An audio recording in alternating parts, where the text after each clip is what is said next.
presentation of Fox Sports. We are the Fox. We are St. Louis.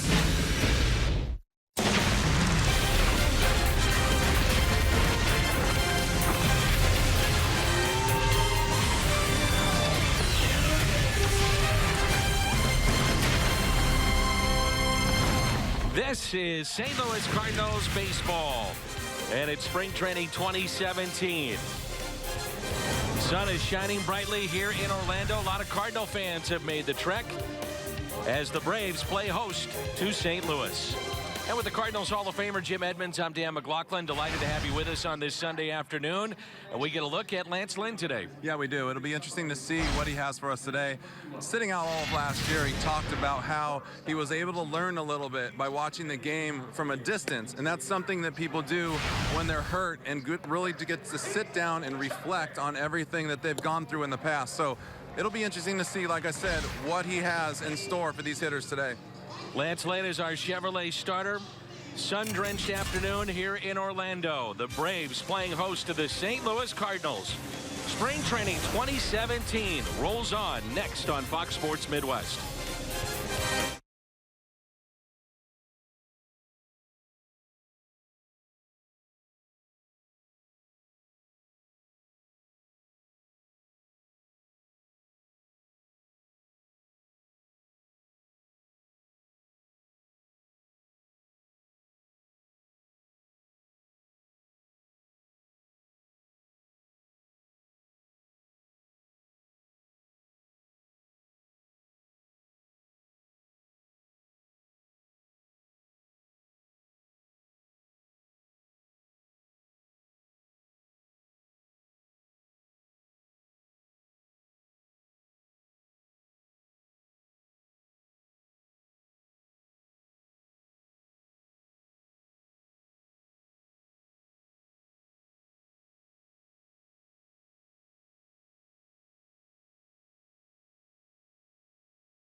Champion Stadium. This is the spring training home of the Atlanta Braves. Welcome back. This is Cardinals baseball on Fox Sports Midwest.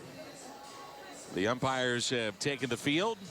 Lineups will be exchanged here momentarily, and we'll have baseball for you. Julio Teheran will go for the Atlanta Braves, and Lance Lynn for the St. Louis Cardinals. Home plate umpire is Nick Lentz. A look at the Cardinals lineup is presented by Kia. Mike Matheny's club winding up the final week here of spring training. Colton Wong, Aledmus Diaz, and Jed Jerko, followed by Steven Piscotty, Matt Adams, Randall Grichuk, Tommy Pham, Eric Fryer, and the pitcher, Lance Lynn. Are these the dog days, Jimmy Edmonds, of spring training right now? Yes, it is. Or these are, or yes, it is. But yeah, it's time. I think especially we all know, and we talk about how long spring training is, and it's Really, it is just the length is for the pitchers. They need a certain amount of starts. They got to get into a rhythm. But as a player, you're pretty much ready to go within the last couple weeks, I think. And these last 2 weeks are really just long and tedious. But it's hard because the one thing you want to do as a player or don't want to do as a player is get into a lull and get into a slump right at the end. But, you know, for some reason, when you get up to St. Louis and the bright lights come on, you can figure out a way to crank it up a notch. Oh, but yeah. It's a lot of fun. Lance Lynn, by the way, has not pitched in a game since March 9th. And you may say, well, what's going on? Or is there something to worry about? It's not a worrisome situation. This will be his 4th overall start. He worked in an inter-squad minor league game last Tuesday, which was an off day. So to keep him online every 5th day, they throw him on the backfields at Jupiter, and that's why he made the start back there. Got his work in, and now back into live action against the Atlanta Braves. The Atlanta Braves come in this spring at 6-15-1, and the Cardinals record stands at 12-7-3. The Cardinals dropped a 5-4 decision to the Mets yesterday at Roger Dean Stadium, losing for the 3rd time in their last 4 games. Julio Teheran, he is the anchor of this rotation, a good one. 4th straight year he pitched 180 innings of very good baseball for the Atlanta Braves, and he made 30 starts, did have 1 complete game.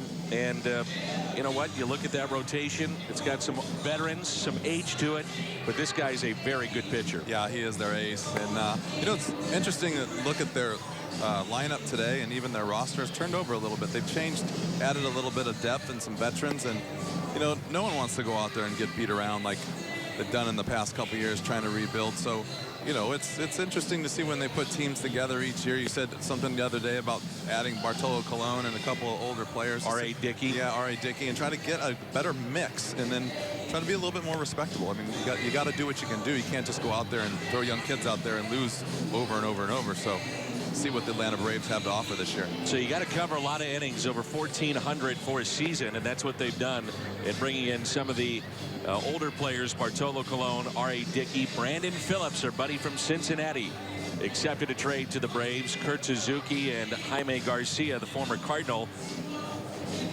A look at the defense now for the Atlanta Braves here this afternoon. A lot of their regulars are in. Around the Horn is presented by Dobbs. Kemp, Peterson, Markakis in the outfield. Ruiz, Swanson, Phillips, and Freeman on the infield. Flowers is behind the plate. I find Atlanta to be one of the more intriguing stories going into this season because of Bartolo Colon and R.A. Dickey and now Brandon Phillips. And from their viewpoint, you say, maybe we catch lightning in a bottle. And if not, these players are on one-year deals, and they are commodities. And a team in the hunt would want to trade for some of these guys. So that's another way to look at it, too. Yeah, and sometimes, you know, a good young team is just a little bit off of being a winning team, and really what that is just adding a couple pieces to the puzzle, teach these guys how to win. And you throw a couple of veterans out there, and might just turn around the entire organization and their thought process, and next thing you know, you can build a winning program. There's a strike to Colton Wong, who's hitting 188 this spring. No home runs and a couple of RBIs. Want to see him get going here in this final week.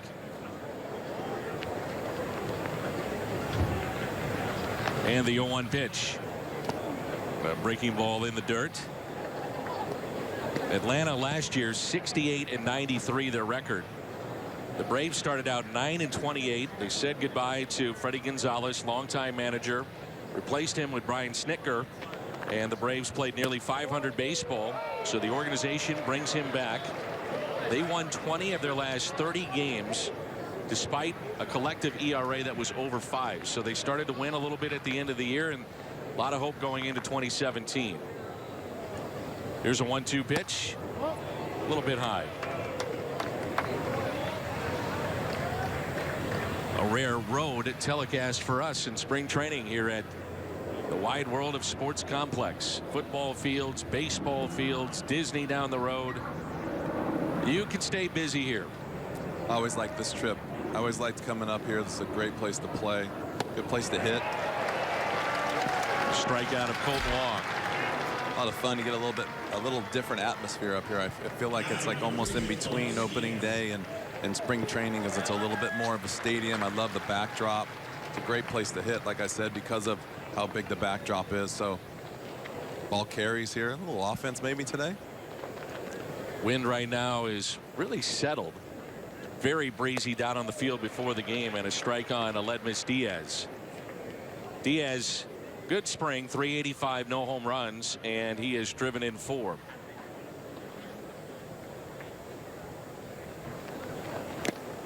Quickly, no balls, 2 strikes. Maybe a little offense when they get him out of the game. Yeah. He looks sharp already. Oh, this guy's good. Tehran, he is unheralded because the Braves have struggled the last couple of years, but very reliable, very good. 0-2 pitch. Popped foul and out of play.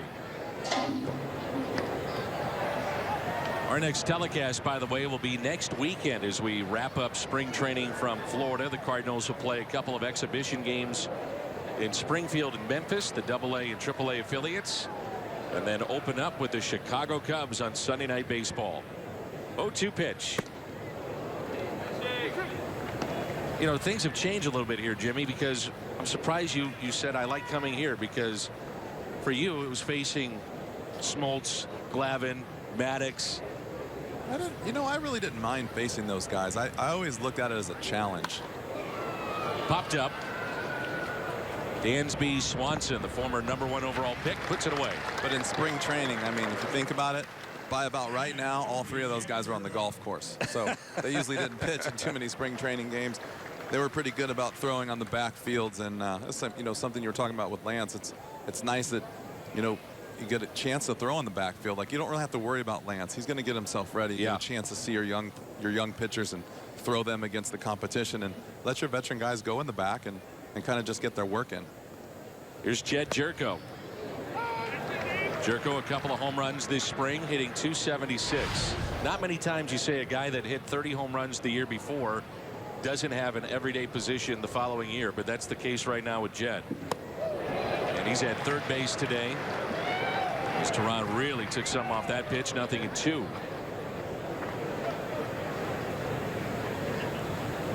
Outfield is straight away and deep. On the infield, shade him to pole. And a ground ball to Swanson, positioned perfectly. Steps in, throws, and makes the play. A 1-2-3, top of the first. Lance Lynn to the mound when we come back on Fox Sports Midwest.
Absolutely gorgeous day here in Florida. No score, the Cardinals and the Braves, bottom of the first. Lance Lynn toes the rubber for St. Louis, a free agent to be, coming off of Tommy John surgery, and he's had a good spring. It's been interesting to watch him throw, as Eric Fryer's the catcher today. Basically, Lance gets the ball, toes the rubber, and throws about 91 miles an hour, just free and easy. gets it right back, goes right back to the mound, same thing. And you're seeing him incorporate a breaking ball, which we always wondered a couple of years ago, why isn't he throwing the breaking ball? Well, he couldn't. His arm was hurt. And it's just free and easy. He's got 95, 96 if he wants it, but he's been throwing down here about 91, 92.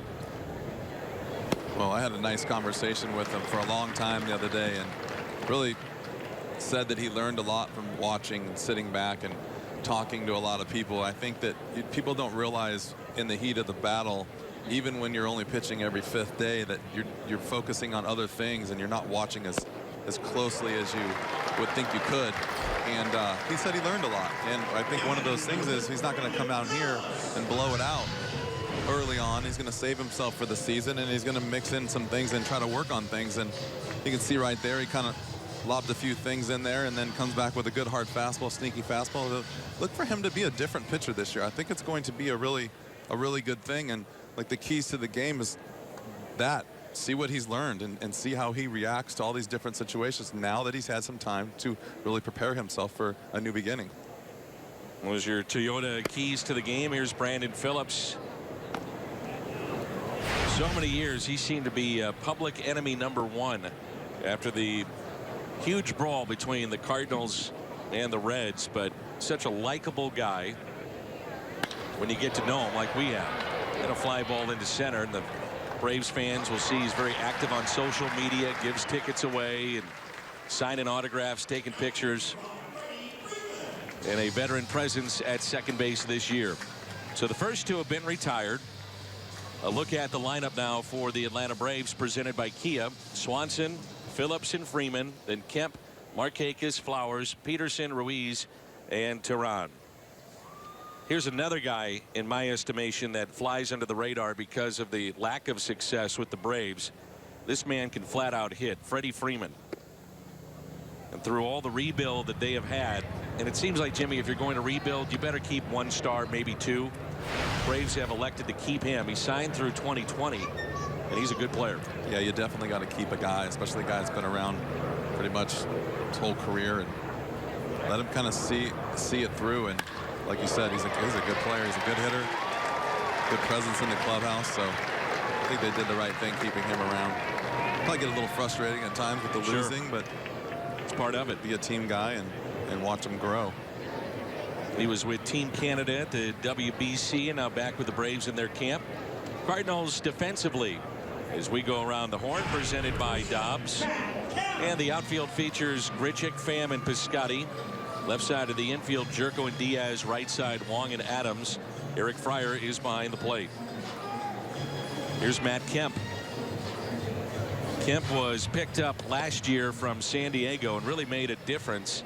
You think about the lineup of the Atlanta Braves, you got to have some type of protection behind Freddie Freeman to get some pitches to hit, and Kemp can do that.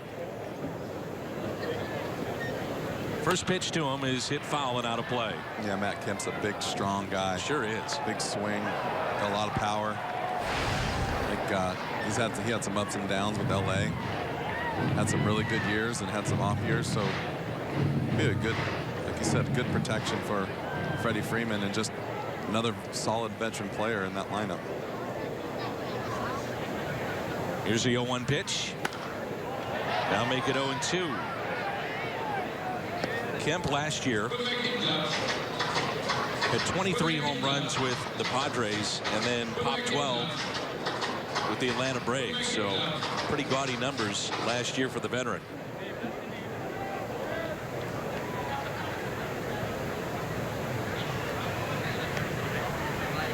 Here's the 0-2 pitch.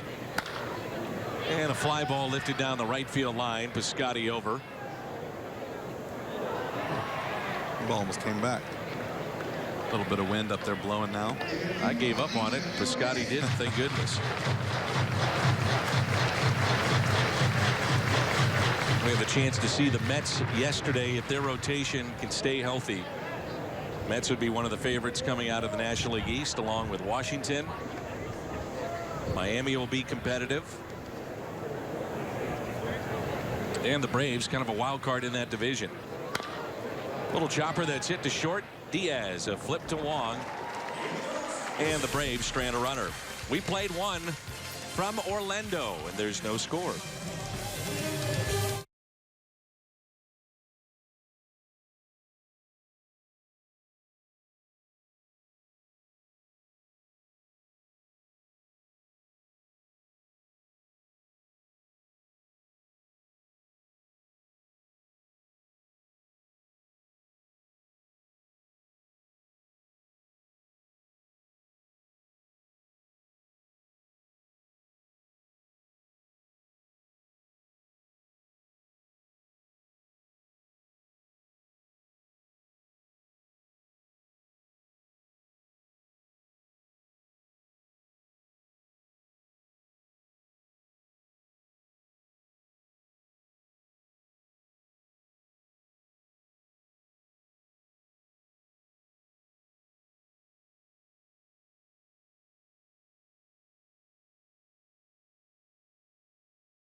Well, remember, the Atlanta Braves move into a new ballpark, SunTrust Park. They'll have an exhibition game with the Yankees, and then they fire up the regular season. And that's hard to believe. Turner Field closed down for the Braves, and it'll still be used, but not for Major League Baseball. They have a new ballpark, and around that ballpark will be a lot of bars and restaurants and hotels, kind of trying to, you know, duplicate what the Cardinals have done with Ballpark Village. Not a bad program to have. No. Here's Stephen Piscotty this spring hitting 133. On a hop to Phillips. One away. So Tehran has been good so far. 4 up and 4 down. It brings in Matt Adams. Matter of fact, the Braves have drawn more than $2 million to the ballpark every single year, 26 consecutive years since 1991. The only other team that's done that, the Dodgers. Here's Matt Adams. 1 out, nobody on, and a shift is on for Adams. Some of the talk down here in camp last couple of days for the Cardinals has been the talk of Matt Adams potentially getting some innings in the outfield. You may see that. We saw him talking to Mabes out in the outfield the other day, maybe working on or talking about first steps. And I think he said yesterday about just getting in the lineup. I think that's the only way that you can further your career is by getting in the lineup. You can't be a one-dimensional player, and he's realized that he could be the odd man out, so I would take my chance at anything right now to be able to hit, just to get in there and try to do some damage, and then you never know what'll happen. Well, we know right now he is the backup to Matt Carpenter, who will be the everyday first baseman for the Cardinals when we break camp. The 2-2 pitch. Tapped foul. I've said this time and again, I feel like I'm repeating myself the last 3 springs, but I'd be really interested in watching Adams get 500 at bats to see where the numbers fall once the campaign is through. I think he'd be looking 25, 30 home runs, 80 to 100 RBIs. Adams, base hit into right. First Cardinal hit, first base runner for St. Louis.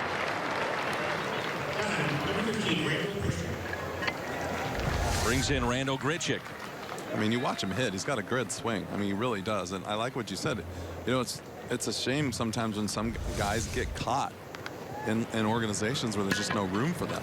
And a guy like that maybe moves on for a good prospect or something, and you never know. Like you said, 500 at bats might get you 30, 35 home runs. I think he's got potential to be upward above 30, and so yeah, I would love to see what he can do. Here's Grichuk, and it's fouled back. Randall was telling us the other day he's still searching for his swing, trying to get 100% comfortable, if you ever get that way, prior to breaking camp. This spring, 1 home run, 6 RBIs, and his average at 235. Like we would say about Grichuk, he's probably never going to be a 300 hitter, maybe not even a 280, 290 hitter, but he's going to walk into probably 20, 25 home runs and give you some pop. I mean, I think what he hit last year, 24. I think that was just the beginning of what he can do. He didn't play that well or didn't hit that well at times last year. So when he improves on his pitch selection and goes out there for an entire year, he's going to easily hit 25. And yeah, I think, you know, he's going to learn how to hit each year, and each year that average will go creeping up a little bit more and more as he learns. We'll check swing, and he did not go. And that right there is what he's got to do to make his game better. He has to lay off the breaking ball and the slider in the dirt. How do you teach that? It's really a mindset. And I think, you know, when you see young hitters trying to be too quick for the fastball, they don't recognize the off-speed pitch quick enough to be able to lay off. And I think that's one thing, is maybe he just has to trust himself on the fastball and not try to do too much. That's ripped down the left field line, and the souvenir for those sitting on the grassy knoll. The hardest thing to do for a right-handed hitter is to hit right-handed pitching consistently because of the fastball running in on your hands. And a lot of times you'll see a pitch that looks like it's good to hit, and then it runs in off the plate. As soon as you start to think about that pitch, it really opens up the rest of the plate for the pitcher, and you really have to just be stubborn and not worry about the inside pitch. The 2-2. Ball outside. Spring training, Cardinals trying to be a little bit more aggressive. Probably not a hit and run type of candidate here with Adams and Grichuk, who does strike out a lot. We shall see. He is running on the 3-2, swung on and missed, and it's a stolen base for Matt Adams. I was going to joke and say, though, he's lost a lot of weight. Maybe he runs a little bit better now and got down there pretty good. Sure did. Second strikeout for Tehran. I would say he's moving better. I like that right there. You know, and that, I think that pitch, I didn't really get a good chance to see the replay, but that's one of those pitches right there that, hey, if you back off, try and hit the fastball too hard, you recognize that, maybe you take it. Now you got a walk out of that. The more times you can walk, the better chance you have a hit for a higher average. Tommy Pham puts the Cardinals on the board. Adams will score. That's down in the corner. Pham on his way to second. Thought about going to third. He'll stop there with an RBI double. Tommy Pham has put the Cardinals on top. It's 1-0.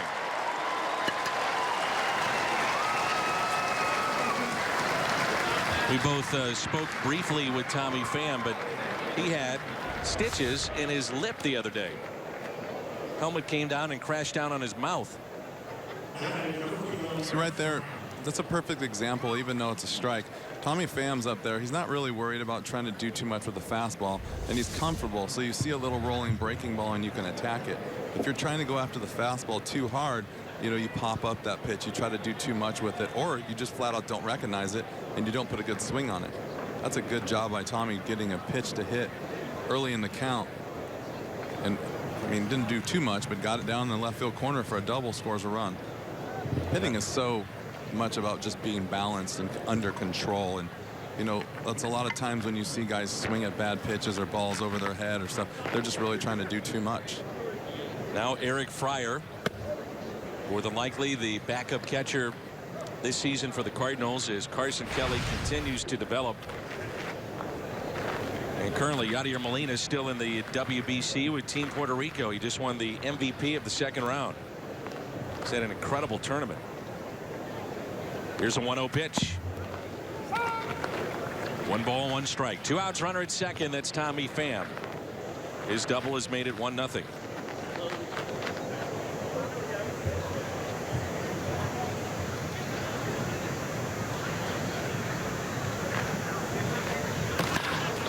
That's a base hit into right center off the bat of Fryer.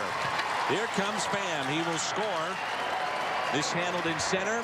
Fryer takes advantage of that at second base. 2-0 Cardinals. So base hit, then the air, and a run scores. I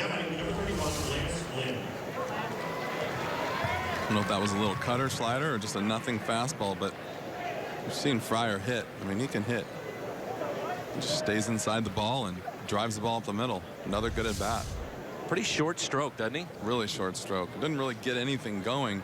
Probably won't allow him to have won't allow him to have much power, but consistent at the plate is what you're striving for, especially if you're hitting in the 8, 7, 8 hole in front of the pitcher.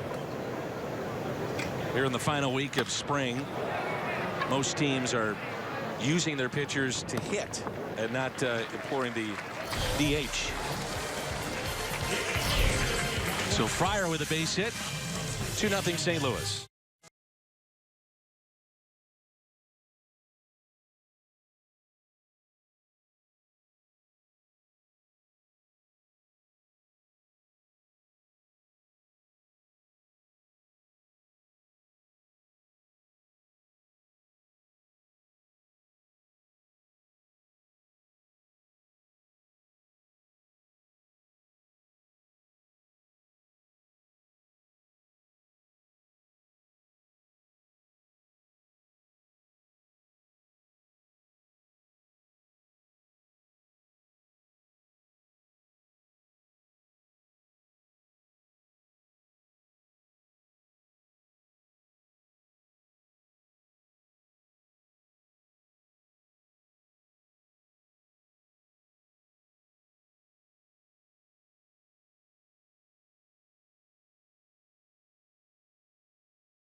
Baseball on Fox Sports Midwest is brought to you in part by Menards. Save big money at Menards on all your home improvement needs. By the Chevy Silverado, the new face of strong Chevrolet. Find new roads at your local Mid-America Chevy dealer. And by Bud Light, famous among friends. Back in Orlando on a beautiful day for baseball. Braves spring training complex. Nick Markakis will lead it off, followed by Tyler Flowers and then Jace Peterson. Markakis has been exactly what the Braves hoped he would be when they signed him away from Baltimore. Solid player, shows up to play every day. They've got him penciled in right field as he drove in 89 runs a year ago. Often overlooked in their outfield. Matt Kemp will play left, but overlooked in the Dansby Swanson deal, which is a steal for the Atlanta Braves, is Ender Inciarte, who will play center field for them, and he's a good one too. Yeah, I think Nick being on the East Coast all these years, not playing on the Yankees or the Red Sox, has been obviously overlooked his whole career, and really good, solid player. Here's a 1-1 pitch. The Braves, in a matter of about 18 to 24 months, restocked their farm system. They've got some great young players led by Dansby Swanson. Second baseman of the future, former shortstop, is Ozzie Albies. We saw him in Jupiter, and he might be up before it's all said and done. You know, Brandon Phillips could be a commodity for a team that's in the hunt. If the Braves are not, they could trade him. Albies would be your second baseman, so they would have a combination for many years to come that are very good. There's a base hit. Second hit allowed by Lance Lynn.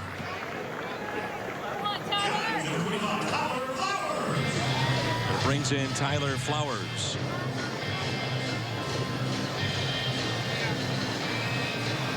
Flowers was with the White Sox, a career .232 hitter. Last year hit .270. 8 home runs, drove in 41.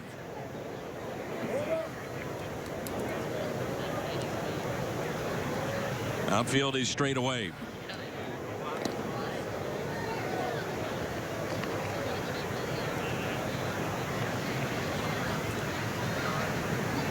It's not just the innings that Lance will give you, and he takes pride in being a guy that takes the ball every 5th day.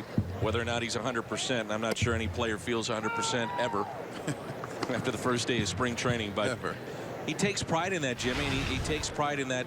It shows leadership too, and he's got an edge to him, and that's something that this club needs. Yeah, definitely. After speaking with him the other day, realized he kind of wants to be that old school guy where he's, you know, still making sure everyone's running hard and doing their work, and he's going to take the ball no matter what, and just really be like that. Wants to be that veteran leader, even though he's only 29 years old.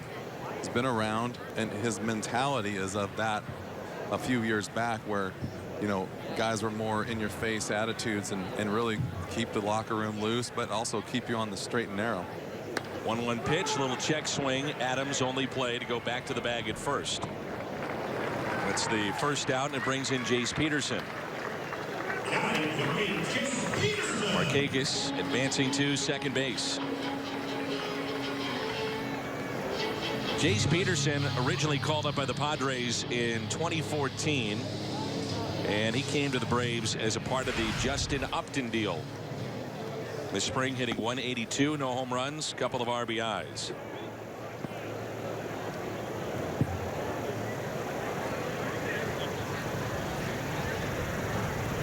Runner at second, 2-0 our score. 1 out here in the home half of the second. Going back to your point, I really felt the Cardinals missed Lynn in the clubhouse, certainly on the field, but in the clubhouse, even though he's there at home games, but he's not playing, and there's a big difference. And I thought they missed John Lackey too. I thought Lackey brought that old school in your face mentality. You said the word edge, and there's something about that. There's something about having guys on your team that the other team will be a little bit fearful of just their attitude and just the way you carry yourself on the field, and you're not just going to roll over when things aren't going your way and go out there and fight no matter what. And even though, you know, the Cardinals have that fight to the end attitude, there's just a few guys you need to have out there that in your face. Chris Carpenter, you know, John Lackey, you can tell that the intensity is what is driving them. Going back to when you were playing, and you think about the teams that you were a part of, Pujols had an edge, Molina, certainly Tony La Russa, Dave Duncan, yourself, kept guys accountable. Here's a 2-1 pitch. Fly ball into center, and the catch is made. And back to the bag at second is Markakis. There's 2 down.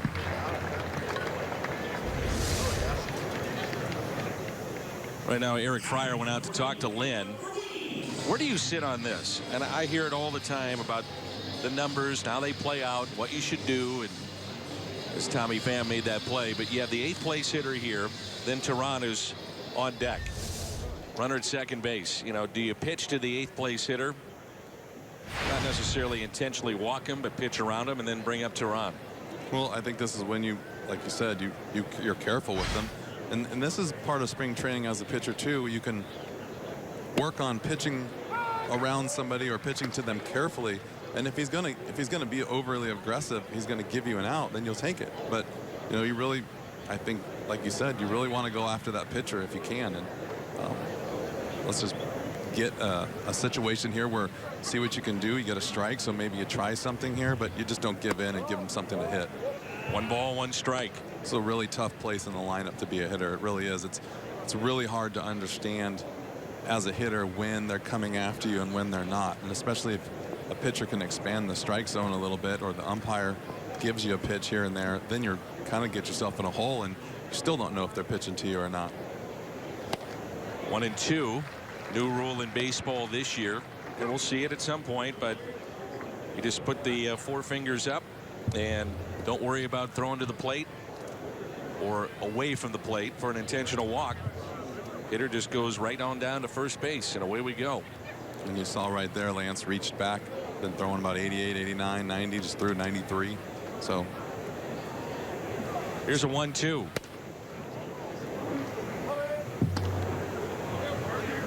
On the flip side, too, if you pitch to the 8th place hitter, there's a reason normally he's an 8th place hitter. It's not the cleanup man. And then you have the pitcher leading off next inning. It could be a little bit easier inning for you. And that's another thing. You hit it right on the head. Was sometimes they'll go after the 8th place hitter just because you want the pitcher to lead off the next inning. So, you know, it's a game. You know, you can see he's nibbling on the corners. He's trying to hit his spots. He's mixing speeds, and it's a good indication of what he really wanted to do by this 3-2 pitch. You'll see right here, if he throws a fastball and challenges him, he wants him. If he doesn't, you see this whole time he's been trying to just kind of fool around and and see if he's going to get away with something. 3-2 pitch. Line drive out to left field, but there's Grichuk. A couple of hard hit balls, but nothing to show for it for the Atlanta Braves. We played 2. Birds on top.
April 7th, 30,000 fans ages 16 or older receive a lightweight hooded pullover courtesy of AT&T. Get your tickets at cardinals.com/promotions.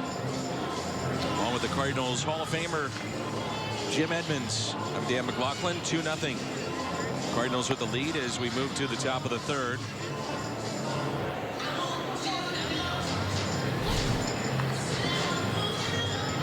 A lot of Cardinal fans here in the Orlando area. I was just going to say, it's a lot of red here today. Yeah. A lot. It's in the game the other day at Fort Myers, Minnesota spring training home, and it seemed like a home game for the Cardinals. They travel well, as they say, right? Oh, yeah. Here's Colton Wong, top of the lineup for the Cardinals.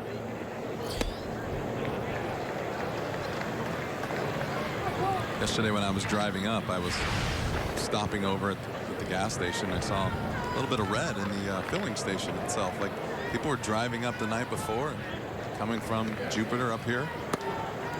Happiest place on earth. How about the hotel we're staying at? I saw more ears on, you know what I'm talking about? Yeah. The Mickey Mouse ears. Right across the street from Disney World. Wow. Have you done that yet with your kids? Yes. Well, you know, I grew up 10 minutes from, 10 minutes from Disneyland, so I've only been here once. The kids like it though. I don't know, it's tough for me. It's crazy. You lighten up, Jimmy. No, I got it. It's a long walking day on these old knees. Too many surgeries. But I'm sure my son Landon and daughter Sutton love it, especially because Landon's probably listening right now, so I better say hello. And Yeah, I mean, they enjoy it. Here's a 2-2. Long jumps on that pitch that was up in the zone, but right into the glove of Nick Markakis.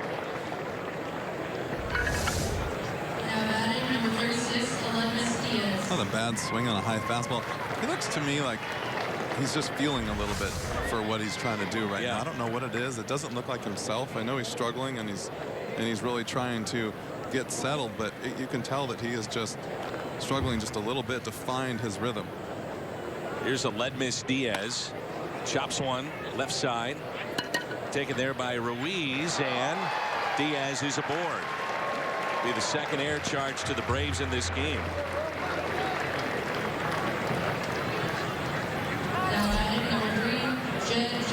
Brings in Jed Jerko.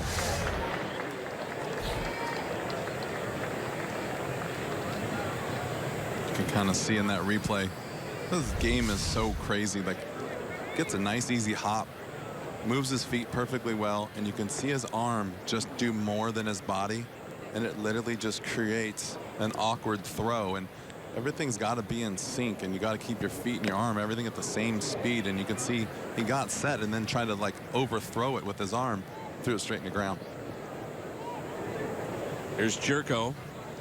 And I said this to you last year, I always thought your arm was a plus arm, wasn't a cannon, but when you needed it, you were able to amp it up. But you were as accurate a thrower that I think we've seen in baseball. Well, I mean, you always were accurate with your throws. One of the things that I learned in Anaheim with the coaching staff there was, if you can throw it as hard as you want, but if you don't throw it at the bag, you're not going to get the guy out. Sure. I mean, you can't really make an adjustment with the player, go over, get the ball in, and run back and tag someone. So I learned to take a little bit off and try to throw the ball on the money.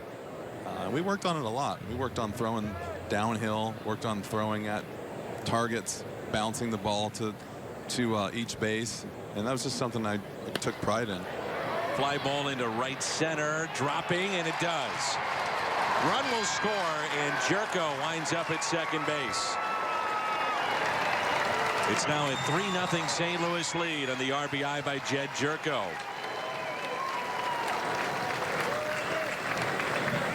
How many at-bats will Jed Jerko get this year, and where does he play? I think it's going to happen. He's going to get what he got last year. I think he's going to play everywhere. He's going to get him in the game. You know, with the Mike Matheny's team, if someone's not doing well or someone gets cooled off a little bit, he's going to throw Jed Jerko out there and ride him as long as he stays hot. So, you know, he's not afraid to play the hot hand. And we saw last year, Jed Jerko's not afraid to go out there every day. Quick hands, boy. Woo. 0-1 the count on Steven Piscotty. Grounded out his first time up to Brandon Phillips at second base. And the 0-1 pitch to Piscotty. You made a real good point, I thought, talking about the Braves and this young staff. They've got a couple of young kids in their minor leagues too that, you know, if you're thinking about being a team that's in contention, as Jerko is running, throw down to third and safe, stolen base for Jerko, where you might see those kids pitch. But if you're not going to have success at this level, you don't want to have them overexposed. You got to protect them, and that's what the Braves are doing. Yeah, you definitely do. And also, like what you said about some of these guys on one-year contracts or players that have come over to help out, but if they're not in contention at the end of the year, actually using those guys as trade bait to get some better younger prospects and just keep that organization stacked full of young players, and it'll turn soon. And you know, when you have that many young guys for many years to come, I mean, that's what you want to have as an organization. I just think it's a great win-win situation for the team this year. Infield is drawn in. 1 ball, 2 strikes on Piscotty. It's been a sloppy start to this game for the Atlanta Braves. Jerko took advantage of Tehran stealing third base. They've committed a couple of errors that have led to runs.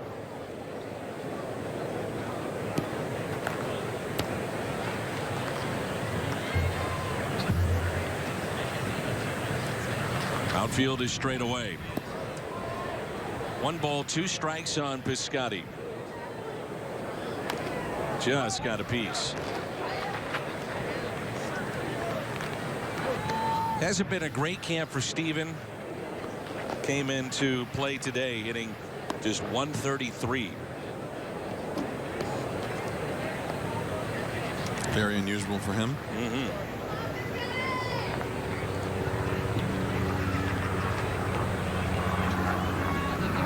Led the Cardinals a year ago in runs scored and RBIs. Here's a 1-2 pitch. Line to third, and it's a double play. When things aren't going well, that kind of stuff happens. Hits into some tough luck. Cardinals add to the lead. It's now 3-0.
Well, you can't keep a good man down like Jimmy Edmonds, and Miley Cyrus was blaring on the speakers here at the ballpark, and Jimmy was Did you see me dancing cutting the behind rug.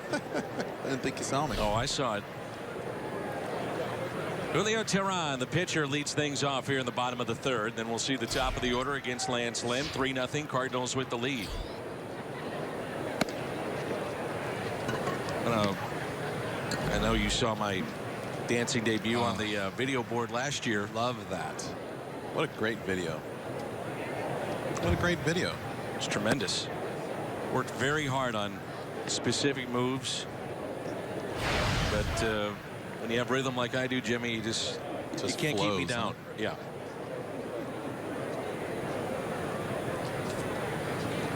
Here's a 2-0 pitch to Teheran. There it is, strike one. So Teheran and Jaime Garcia, R.A. Dickey, Bartolo Colon all in this rotation for the Atlanta Braves. The fly ball lifted into shallow center. Backing up Tommy Pham to make the catch.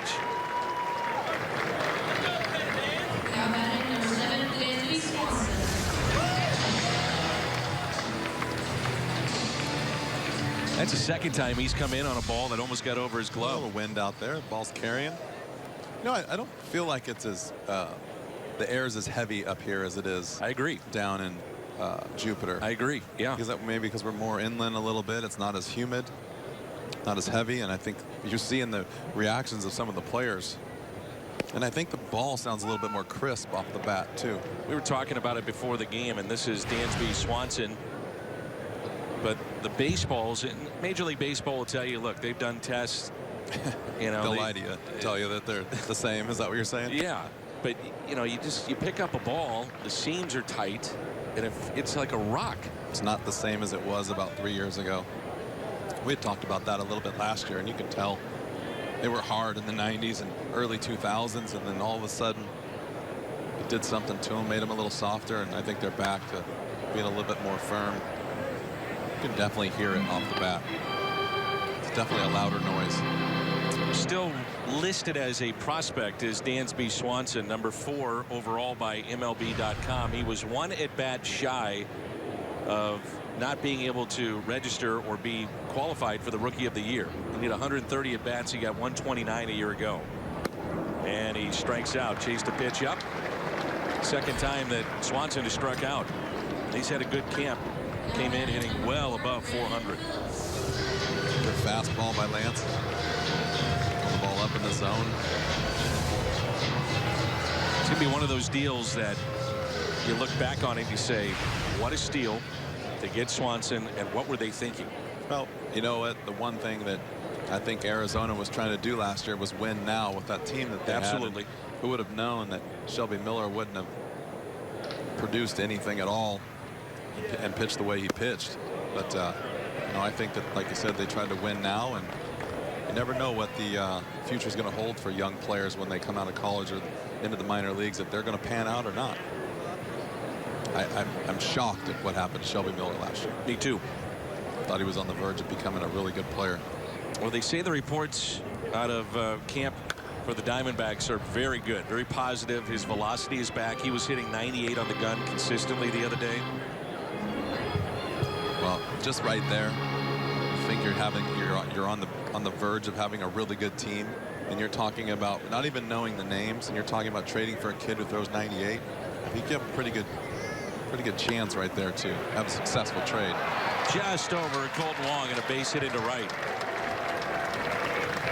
So Phillips a 2-out hit. He's 1 for 2 on the afternoon.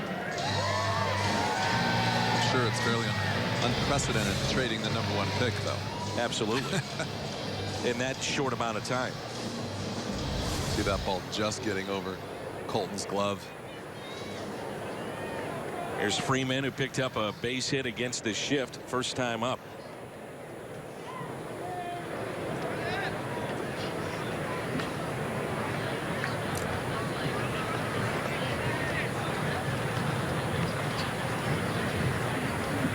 First pitch to him. See Lance a couple of times in this game frustrated with the breaking ball. A couple have been good, a couple not so much. A couple spinning up there. Yep.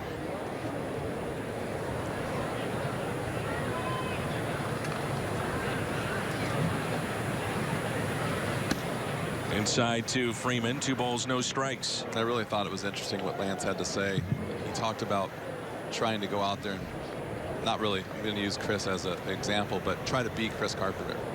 Instead of learning how Chris threw his cutter and then learning how someone else threw their breaking ball and taking little bits and pieces from everyone and going out there and being yourself, he was trying to be another person, and it just didn't work for him. And I think he was pretty successful. I mean, wouldn't you agree? I mean, he's gone out there and pitched and been successful, but I think he found that he can be successful with a little bit of help from everyone and then be Lance Lynn on the mound. What you find is if a guy takes the ball every 5 days, makes 30, 32 starts, whatever the case may be, and gives you 6, 7 innings every time out, how that adds up over the course of 6 months, and it gives you a little break with your bullpen. You have to have innings eaters. That just missed as Lance glances back into the home plate umpire. I mean, the perfect example of that for the Cardinals and your teams is Jeff Suppan. And Jeff Suppan, not overpowering stuff, came up big though in postseason, but you know, every 5th day took the ball and he'd wind up right around 200 innings every single year. You just know how to pitch, keep your team in the game. Like you said, eat up innings, give the bullpen a day off, and those are just the little things that you talk about here in the booth. And hopefully people at home start to understand that really don't realize how important that is to a team. And like you said, it goes beyond just giving the bullpen a rest. You know, it's basically it makes you become a leader instantly. You're the guy who's going to go out there every time he gets a chance, and the bullpen's kind of a secondary note, but it's just something that the team can count on. It's like a consistent day, and it's a consistent feeling every time you go out there. Tying run now at the plate in Kemp. Grounded out to short his first time up. And the 0-1. Soft liner to Diaz. So the Braves strand 2. We played 3-0 St. Louis.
MLB.TV Premium is back and better than ever. Watch every out-of-market game, regular season, live on over 400 supported devices. Enjoy almost 300 spring training games.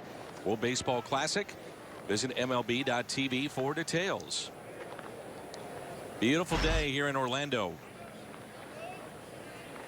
Jim Edmonds, Dan McLaughlin with you, our entire Fox Sports Midwest crew. Leadoff man for the Cardinals, Matt Adams, singled and scored back in the second. First pitch pulled foul. So my partner heads back to St. Louis, and then we get it all going. About 10 days or so, I guess, something like that. Sunday night, opening day, opening night.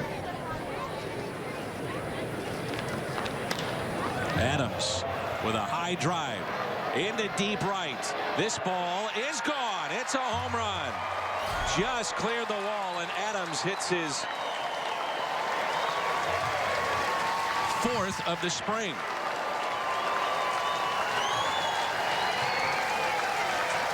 Jumped on that breaking ball.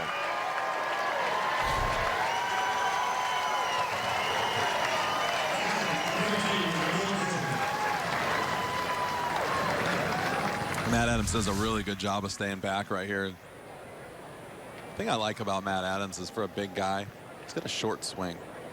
Sometimes he gets a little like loopy, but overall he's got a quick bat, short swing, does a good job of staying balanced, and that's how you hit breaking balls right there, staying balanced and staying back.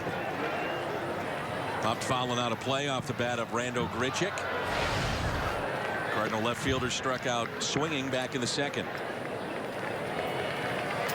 That's now 4 home runs for Adams and his 7th RBI this spring. He got off to a tough start. It was something like 0 for his first 11 or 12. You can see he wasn't real comfortable, but he is locked in right now.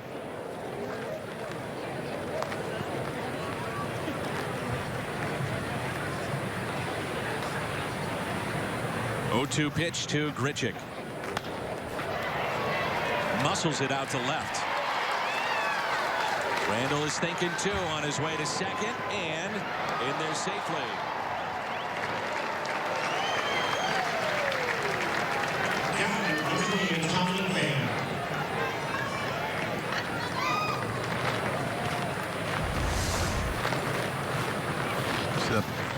See that pitch is way inside off the plate, pulls his hands in, hustling the whole way, get the double out of this, but that just goes to show you, if you're not really trying to do too much, he can react and he can put that ball in play, and good things will happen.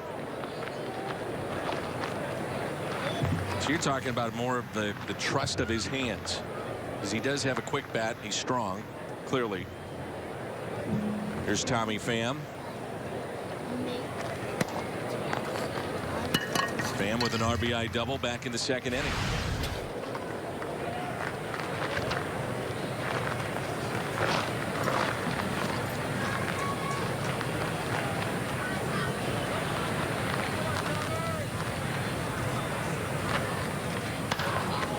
There's another hanger, and it's pulled foul. This will be a big summer for the Braves, moving into their new ballpark, but also honoring longtime team executive John Sherholtz, who heads to the Hall of Fame, the architect of that great run that the Braves had under Bobby Cox.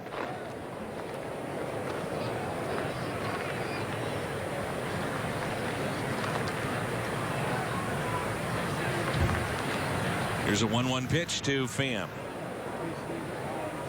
The amazing thing, too, with the great run they had, the amazing pitching that they had, and yet only one world championship. Just came up short. I don't know what it was. Had some really, really good teams. I always felt that the strike zone switched on Maddox and Glavine in postseason play. It got smaller, where they got away with it in regular season play. You agree? I think so. I mean, I think that the umpire worry now all of a sudden is now your focus. The whole nation is watching you. You just can't give them a foot off the plate. I mean, do you remember when Liban Hernandez was throwing in the playoffs, and I think it was Eric Gregg? Yeah. He was getting a foot off the plate. That became a mockery all over the place, all over the league. And just, I mean, you could see what the difference between the attention from going for a regular season game to a postseason game. I mean, you just can't do that. 3-1 the count here on Tommy Pham. Runner at second is Grichuk, and it's a walk. So the first three have reached a home run, a double, now a walk, and the batter will be Eric Fryer. I actually was watching a replay of that game. I saw it recently somewhere too. And there were some balls literally a foot outside, and he was calling strikes. It's ridiculous. I don't know how some of those guys didn't get thrown out of the game. Oh. Cardinals about hit the Braves 6-3. They lead 4-0. As Fryer hits it in the air to center. Runners stay put. So the Cardinals catcher is 1 for 2 on the day, and the batter will be Lance Lynn.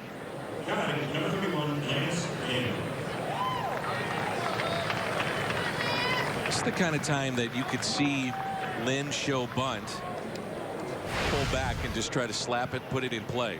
Cardinals did that a number of times last year, in particular with Carlos Martinez. I'd like to see him just bunt the guys over. You saw the Mets do that yesterday.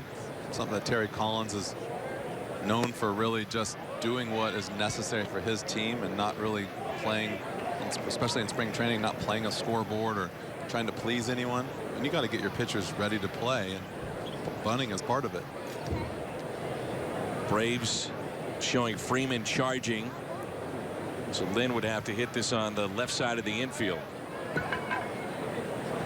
Runners at first and second, and 1 out. 1 ball, 1 strike.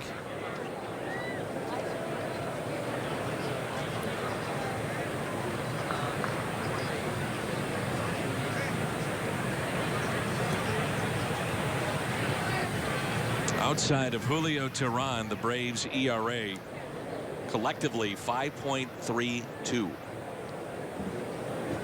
So it gives you an idea just how important this young man is to their rotation. 1-1 pitch to Lynn. It's the bunt down. Teheran only plays to go to first. Phillips covering. Runners advance to second and third. Pretty good example right there. First time he tried to bunt the ball down the line, try to be too fine with it, hold it foul, and then just really got to get that bunt down. I know you want to direct it towards third, but getting it down and moving the runners is a lot better than making a perfect bunt. Sometimes everyone tries to be too fine and try to be too perfect. Now Colton Wong, runners at second and third. 0 for 2. He is struck out and also flied out. In the leadoff spot today for Mike Matheny's club. Looks at a breaking ball low and away.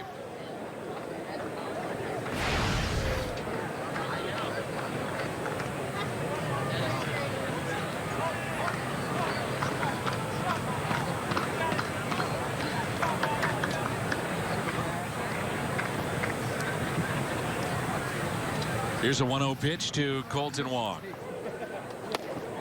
1 ball, 1 strike. You mentioned earlier how he's kind of just feeling for it, searching for it, a little bit in between on some of these pitches. And sometimes when he's clearly had issues in the past, swinging maybe a little bit too much, a little bit too hard, swinging at balls over his head. And now it looks like he's kind of sitting back and trying to make sure he's getting strikes, and that'll kind of put you in between. Hit down the left field line, and the catch is made by Matt Kemp. Matt Adams with his 4th home run this spring, RBI number 7, adds to the Cardinals lead. It's 4-0.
And StubHub is your ticket to once-in-a-lifetime experiences. From Cardinals games to amazing concerts to shows you just don't want to miss, StubHub connects you with the world of life.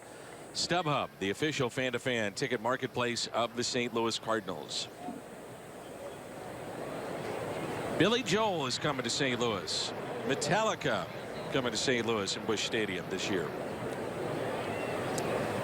Here's Nick Markakis. 4th inning of work now for Lance Lynn. I wouldn't imagine we'd see Bill DeWitt in the front row of Metallica. You never know. But you never know. But I bet he takes in Billy Joel. Definitely.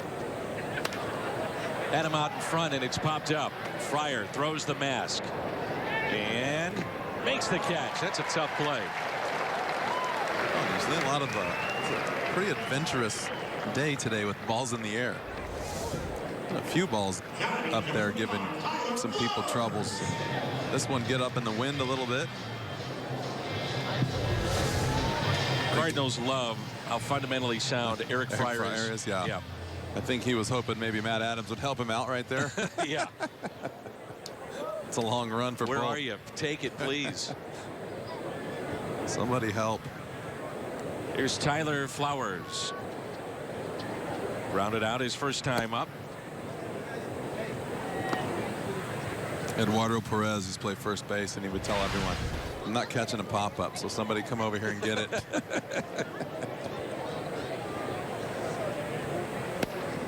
Eduardo works with ESPN. He did some work with Fox Sports Florida a year ago in the Miami Marlins, so we run into him a bunch. Good guy. Seung-Hwan Oh is listed to pitch today. Kevin Segras, Tyler Lyons, Matt Bowman, and Josh Lucas all are here. Oh pitched in the World Baseball Classic. Segras hasn't been used all that much. That's by design. And Lyons is coming back from knee surgery. The Cardinals, before you know it, will have to make a decision on Tyler, who is out of options. Matt Bowman, really good spring. And Josh Lucas has opened up some eyes, too. He'll be a closer in the minor leagues. Here's a 3-1 pitch to Flowers.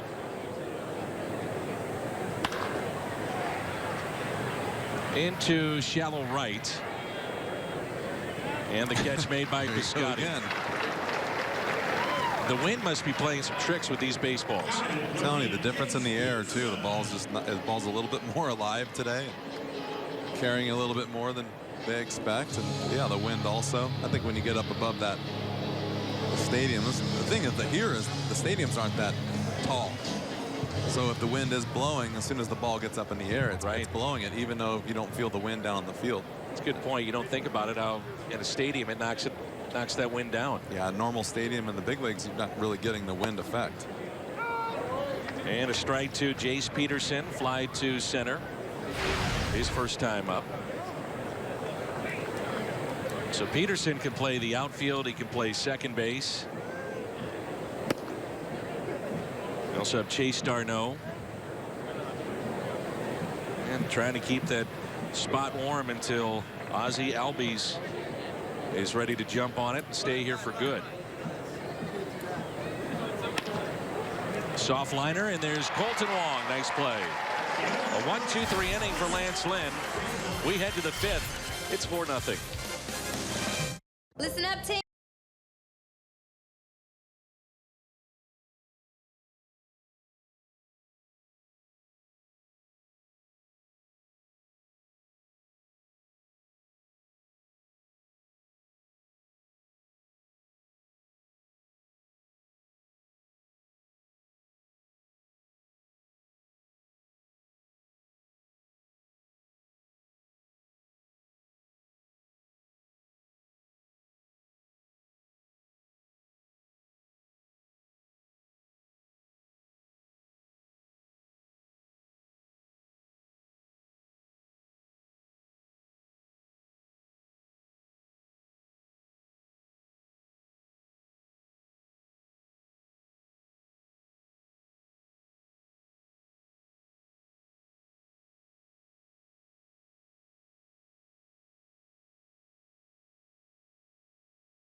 Cardinals baseball on Fox Sports Midwest is brought to you in part by your local St. Louis Hyundai dealer.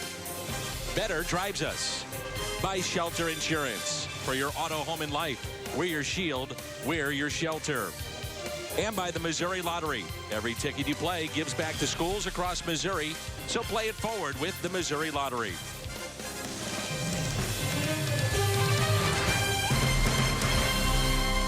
Four to nothing. The Cardinals have the lead in the top of the 5th. And the Cardinals will send Aledmys Diaz, Jed Jerko, and Steven Piscotty.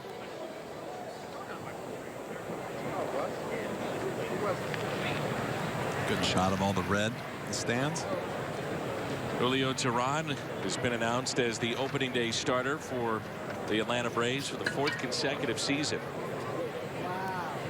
One of his final tune-ups before we head to regular season action.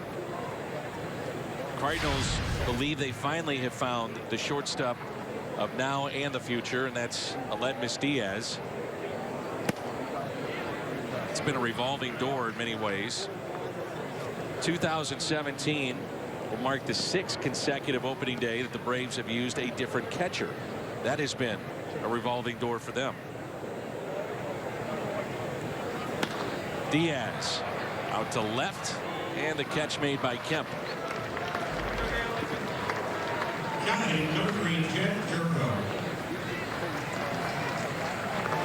Brings in Jerko. He has an RBI base hit back in the 3rd and also grounded out to short.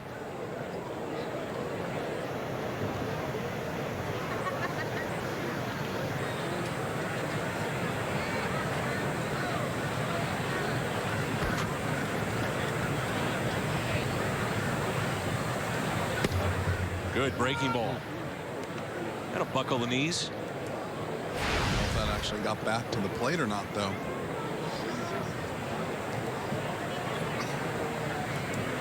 Here's the 0-1. Now 0-2. So a nasty breaking ball, and then he paints with a fastball. You're up there and you get a bad pitch, the first pitch, breaking ball, probably goes around the plate, and then the next pitch is on the black. Changes the eye level. Goes up in the zone there, 1-2. He watched Tehran. He's got a pretty good idea of what he wants to do. And good stuff. 1-2 pitch. I mean, that pitch right there, you're Jed Jerko, you're protecting with 2 strikes. That's the kind that either he chases and swings over it, or a little soft ground ball and you pick up the out. The 2-2 pitch. Hold foul past Chris Maloney, Cardinals third base coach. You can see how during the game has progressed. Tehran, his breaking stuff has gotten a little bit better, a little bit sharper. Early on, and kind of rolling up there, and wasn't too good with the command early on. Now he's starting to find it a little bit. 3-2 pitch. And he just got a piece. We're talking about the role with Jed Jerko. Another possibility and likelihood is that when left-handers are on the mound, he destroys, at least historically in his career, left-handed pitching. They'll find a spot for him, whether that be second base and let Wong sit against lefties. The Cardinals are definitely going to try to find ways to get that bat in the lineup. Funny how that always tends to work out too. Well, you always go to a manager and you say, well, what are you going to do when Joe Blow comes back? And they say, we're not worried about it. It always works itself out. Something happens and the player gets hurt. Mo is famous for that line, and it's pretty true all the time.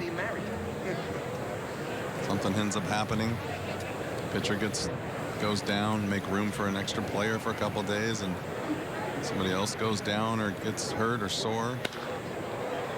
Hit down the right field line, tailing, and a foul ball. See that ball come back?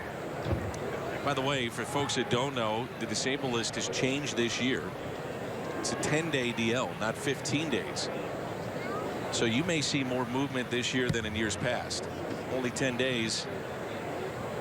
Not that big a deal, especially with a starter. Like a starting pitcher, you might miss one turn in the rotation. That's it. I heard rumblings of that back when I played, and even trainers talked about how they thought 15 days was too long. You know, certain times of the year you need 7, maybe 8 or 9, but 15 days is almost too much. So,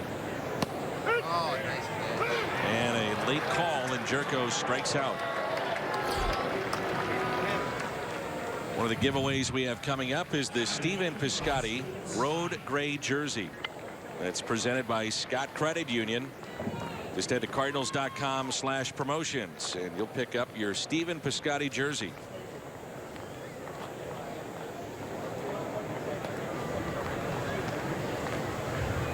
Two outs, nobody on. And look who it is, Stephen Piscotty. I'll tell you what, Tim Trocchi, our producer, is on it today. On top Solid. of this game, huh? You bet. 1 ball, 1 strike on Stephen. Hit a rope to third, turned into a double play back in the 3rd. And also grounded out to second. 1 ball, 1 strike. I think you're right, Jimmy. I mean, the stuff of Tehran has gotten a lot better as this Totally game's gone. different pitcher in this last inning here.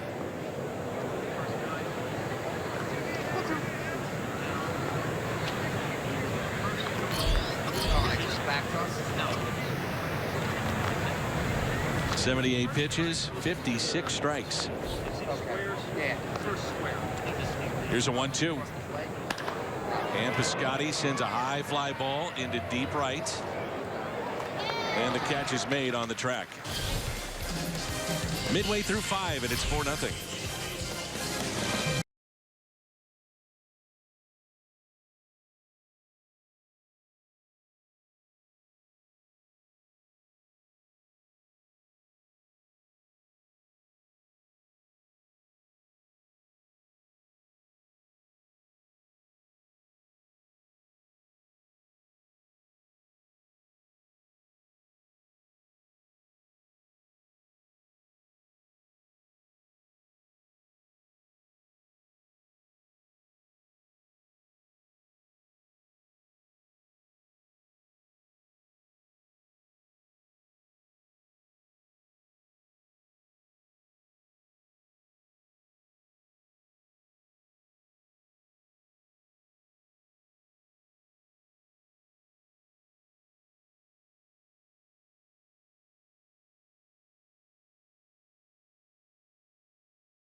Orlando, and some of these pop-ups have been adventurous on both sides. Here's Piscotty coming in on that catch a couple innings ago.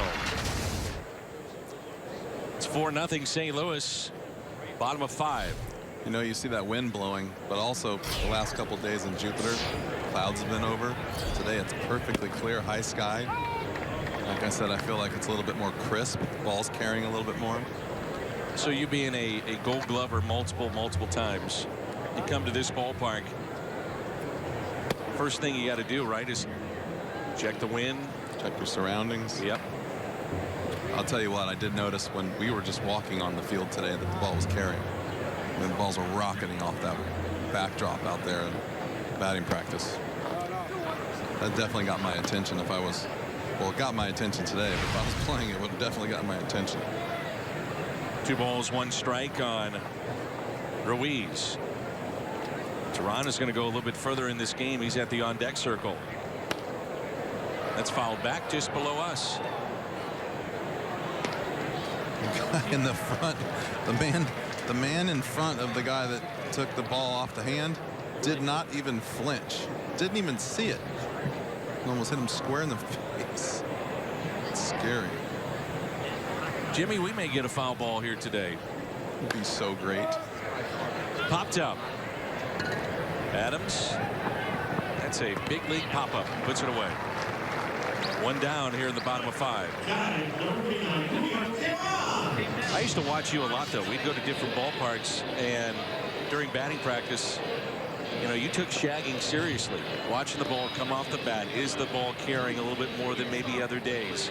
Look at your surroundings. I used to do that a lot, especially at Wrigley Field. I think that the one thing I was taught too is also, you know, how spongy is that fence? How much is it going to give if you hit it? How much is it going to give if the ball hits it? Is the ball going to get stuck in the pads? Can it get underneath? The other thing I always looked at too, which I didn't like, was when you had a soft warning track.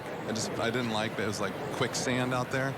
I wanted it hard, and then also too what the warning track is made out of. So if you end up having to lay out for a ball, what's it going to take? You know, what kind of toll on your body is that going to take? And there's a lot of different things. You know, it just, can you get your cleats in the wall if you have to jump on it?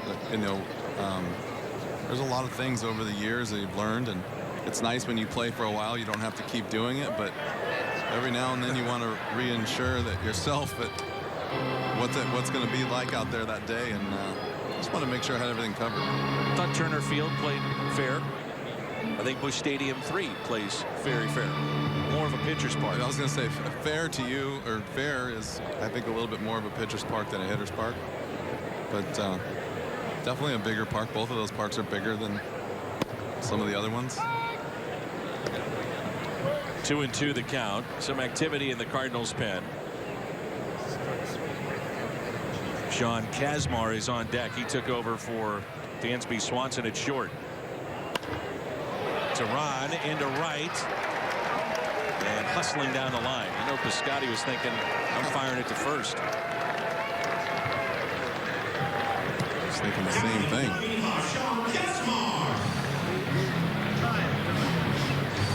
That's Josh Lucas. Right-hander getting loose in the pen. Dansby Swanson went 0 for 2 today with a couple of strikeouts, and that's it for Teheran. So they wanted him to hit. And the Braves will go to their bullpen next inning. It's a bullpen for the Braves that returns Jim Johnson as their closer, Ian Kroll, Aroldis Vizcaíno, Josh Colmenter, Jose Ramirez. They've got some hard throwers. When's the last time you saw a pitcher hit for himself and then come out of the game? I don't know if I've ever seen that. It's been this last week or so, National League teams using their pitchers and having them hit, not DH. At some point, they're going to have to swing the bat in the regular season, so start getting them ready.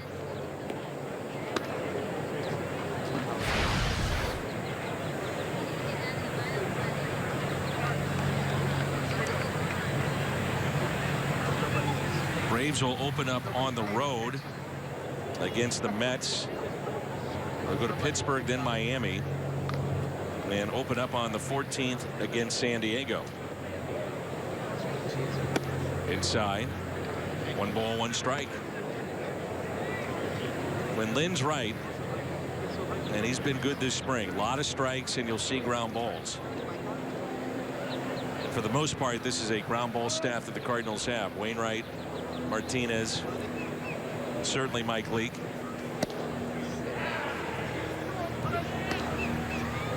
See, he's trying to do a few different things now. Throwing the ball on the first base side of the home plate a little bit more. Having a little trouble locating over there. Just trying to change things up. 2-2 the count. And that doesn't work. Right back to the old sinker. So you're one of the guys that said, okay, I look at Maddox, Glavine, Smoltz as a challenge. You're one of the few. I mean, when those guys were on and right, it was amazing to see a 3-game series against them and the kind of pitching that they possessed. It definitely would get your attention on the schedule for sure. And like I said, you know, we're lucky enough only coming up here a couple times, maybe once a year for 2 days, and these guys were more interested in spring training, playing a little golf. Thank God. Kind of an interesting strike right there. Kazmar, who's a minor leaguer for the Braves, late call on the strike that was a bit high in the zone. That's something they've talked about, though, this season, potentially raising the strike zone. It's been a talking point of Major League Baseball last couple of years. Try to add more offense to the game. Brings in Brandon Phillips. Surprising to me is a lot of guys don't swing at that pitch, though. I I mean, over the years, you see catcher catch the ball and his face mask going to be called a ball. And that's belt high. And people would think that that's a ball. I don't understand that. If you go by the letter of the rule book and how that works, those should be strikes. Definitely and they're strike. never called strikes. What I'm saying is I can't believe people don't swing at it. This belt high fastball is what you're taught to hit. Had a conversation last year with Brandon Phillips. I said, what's it like when you come to St. Louis? You're booed every single time you come up, and booed heavily, probably the most boos of any opposing player. He said, I love it. And he said, and secondly, St. Louis is the best baseball city in America. He said, I respect the fans. I get it. I have fun with it. And he's been a very good player for a long time. Jammed him, popped up. Foul territory, and the catch is made by Wisdom. Check that, DeYoung. It's 4-0 St. Louis. Nobody.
Adams, after a slow start, has picked it up here in spring. A couple of no-doubters and added home run number 4 earlier today in this ball game. His home run today was back in the 4th inning and a solo shot on a hanging breaking ball by Tehran. Aroydis Vizcaíno is the new pitcher now for the Atlanta Braves. He'll be a part of their bullpen this year. It's our Chevy call to the pen. Adams, Grichuk, and Pham due up for St. Louis here in the 6th inning, and it's 4-0 Cardinals. Last year, 43 games for Vizcaíno.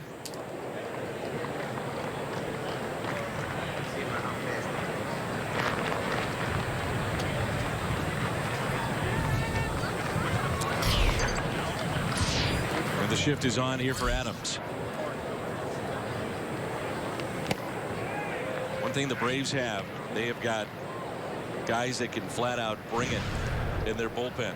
Home run leaders this spring. Adams now atop that list with 4. Martinez with 3, along with Patrick Wisdom.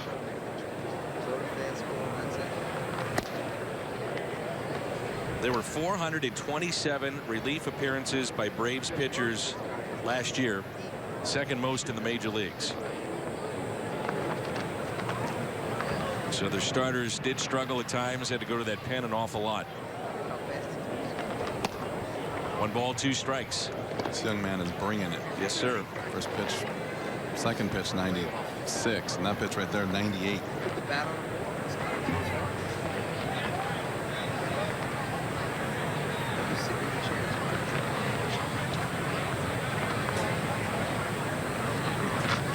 Which begs the question, do you shift with a guy that throws this hard? I don't.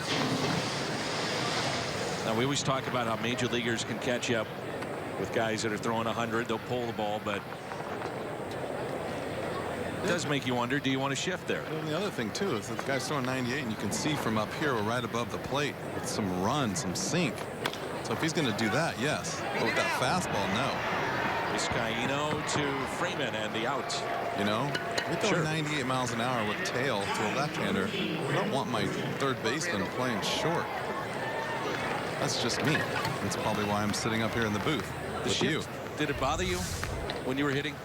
No, it didn't bother me. It bothered me when I was playing defense. And then our pitcher would make a good pitch and ground ball right to the second baseman. There's no second baseman there. Right. We didn't do it too much, which I think a lot of our pitchers weren't big fans of it. But you can't ignore the spray chart. I mean, a guy like me hit the ball on the ground to the right side, hit the ball in the air to the left side. I mean, you can't ignore that. But to overplay it to a certain extreme, I think is a little bit much. But like I said, it's all about the pitcher. And I think the pitcher should dictate whether he likes that shift or not, or at least should be in the conversation.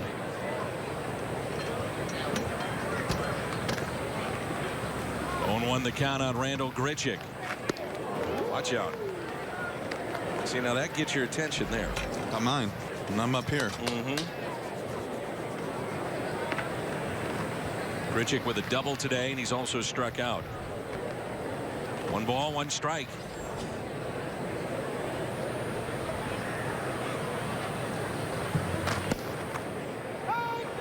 See, that's unfair. Pitch before is at your head, then he paints the outside corner with that. I think you could have, if you really saw the pitch before, there were both sliders, and could have figured that he lost it and he was going to try and throw another one. That's kind of what spring training is all about.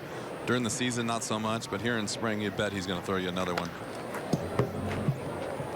By the way, the Cardinals really have a neat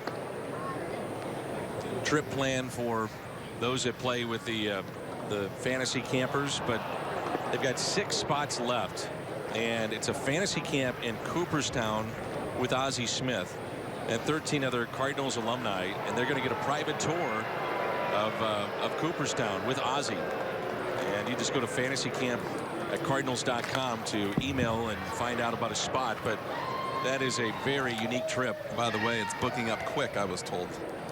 6 spots left. That's it. Really? Wow. Are you on that trip? Are you No, going? sir. I'm not a fantasy camp favorite because I have limited innings. Is that right? That was just weird. I was talking about it yesterday. I cannot go down to fantasy camp and physically play 9 innings twice a day for 3 straight days. You can't do it. I don't know. And I'm sure that it's funny because certain guys do it, and I'm sure they're sore for weeks after that. But I bet a lot of guys wishing they weren't playing 18 innings a day either. But it's so much fun. I mean, I love going down there. I love being around it. It just, I don't think I could play 18 innings a day. Strikeout of Grichuk. I played in one fantasy camp, and I was the catcher for every inning of our team. And I couldn't walk for about the next 2 weeks. I wouldn't have made it through the first 2 days. Yeah, Randall didn't like this call, but that's belt high, as we talked about. It's, you know, it's funny. It's crossing the plate belt high. It was a changeup. Came down, I think. But, yeah, I'm surprised a lot of guys don't want to swing at that pitch. Buddy Joe Pfeiffer runs the camp and does a terrific job. It's an amazing, amazing camp. And I can't believe that they're getting a chance to go to Cooperstown, which that is going to be so much fun. Have you been there? Yes, a couple times. You know what? A couple years ago, I went there when I was with the Cubs, and we flew in early. My father, a couple of friends of mine, and Jason Marquis, and we went to. We got to go the night before the game, and they stayed open till 1 o'clock in the morning for us. Is that right? It was just like the 4 of us, and they took us in the basement. We saw all the stuff you can't see, plus the normal Cooperstown stuff. And did you have to wear gloves when they downstairs? Yeah. I was shocked they took us down there, but just being able to go in there and spend some time is just so amazing. I have not had the pleasure to do that. I plan on doing it this next off season. I want to take my son up there. And our friend Tim McCarver has said that he would line up a private tour for us. So, Tim, if you're watching, I'm going to take you up on it. I'll tell you what. Also, if you get a chance, I don't think you can visit it, but something to look at. It's the thing in Cincinnati. It's called the Green Diamond Gallery. I've been there. That is as good as anything I've ever seen outside of Cooperstown, and it is literally one man's collection. Right. And it fills up an entire place, and they have hallways and all kinds of stuff, but I believe it's a private club. Nasty stuff there from Vizcaíno, strikes out Pham, and it's 4-0 Cardinals.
Intrigued to watch this. We're in the bottom of the 6th, and this will be Tyler Lyon's spring training debut in live action.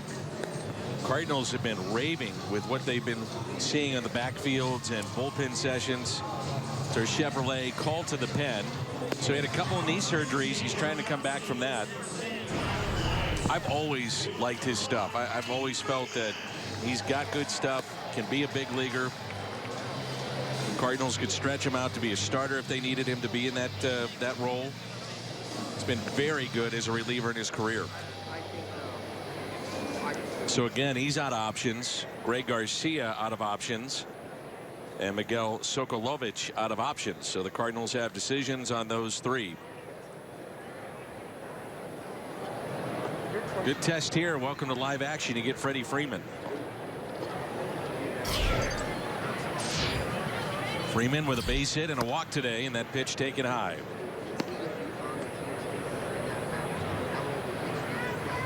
Five innings, 4 hits for Lance Lynn today, and one of his final tune-ups looked pretty good. He did look good. See though, yeah, I was about to say free, easy. You know, if he wanted to go a little deeper, I'm sure he could have, but you also saw the velocity was there when he wanted it. We were having dinner last night talking about Lynn, and he's mentioned to both of us how by being away from the game, watching it on television has helped him. And he said also in this spring, I'm finding out I don't need to be max effort to get guys out. Especially during the spring. Leadoff walk to Freeman. These Lions is trying to figure out the strike zone, and he'll get Matt Kemp.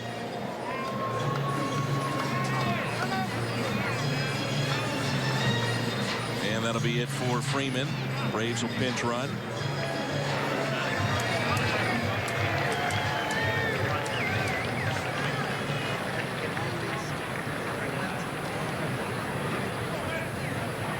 That's Lally, Blake Lally, who was undrafted out of Gardner-Webb. He's been with the Cubs, the Brewers, and the Braves. You know, Freddie Freeman, by the way, is only 27. Think about that. It seems like he's been around forever. It does.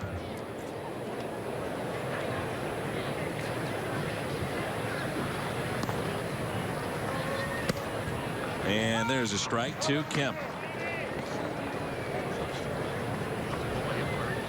So the Cardinals, if they wanted to, could buy some time by putting Lyons on the DL to start the season.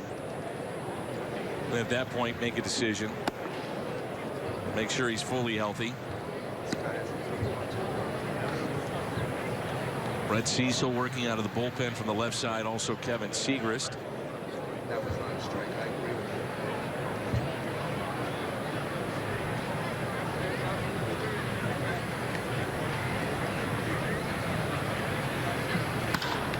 That's well hit into left center. That ball will get down. Lally on his way to third. And he'll stop there. How does he not score on that? I don't know. I think it surprised everyone.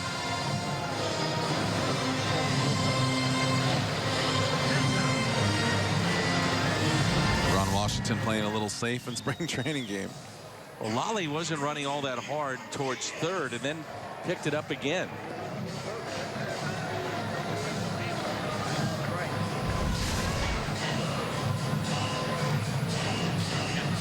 It brings in Nick Markakis. Three-man umpiring crew, so they shift on the infield. Runners at second and third and nobody out. Make him throw you a strike.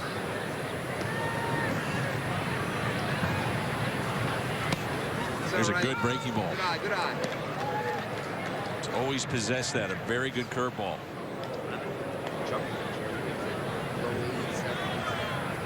Off speed shit. Just trying to get at right field. Slap the other way down the left field line.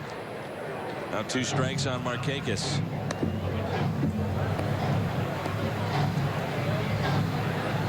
A year ago, he drove in 89.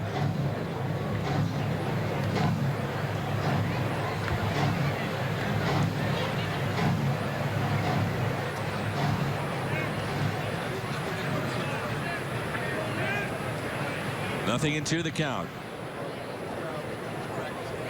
What are you reaching for?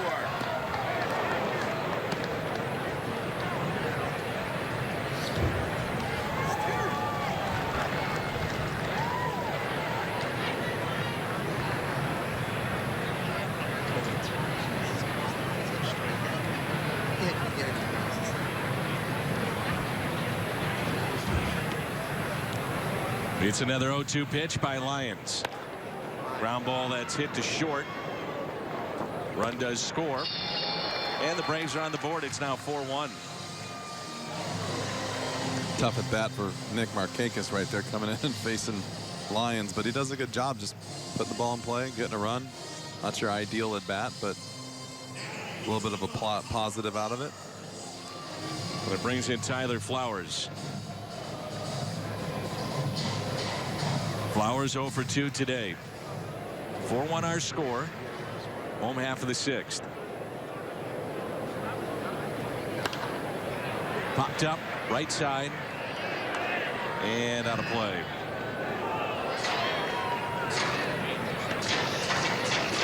So if you were on one of these trips, do you drive by yourself or would you wait for the bus to take you back home? I didn't mind driving by myself. I like that. You know, and I did what we did yesterday. I would drive up early and spend the night. Especially if we, you know, I don't think I've ever made the trip for the one day though. When I played, we came up here for 2 days, spent the night. But I would come up an extra day. A couple of us came up a couple times and walked around the Disney over there. Not like, you know, where the rides are, but they have like kind of like a little downtown Disney with restaurants. And so you're hanging out with your age group? Yeah, kids with the ears, like you said. Couldn't believe the traffic when we got into town last night. A lot of people down here. Spring break in front of Disney World. Right. And a packed house here today. Nice play. Good play by Fryer. Talk to the Cardinals pitchers. You know, they're a fickle bunch. And they like to throw to Eric Fryer. They believe he's very good behind the plate. Good job. Good job. Good technique right there. Basically just killing a changeup. Here's a 2-1. 2-2.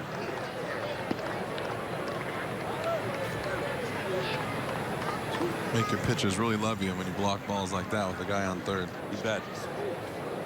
Well, you feel comfortable that if you want to bounce one, you can.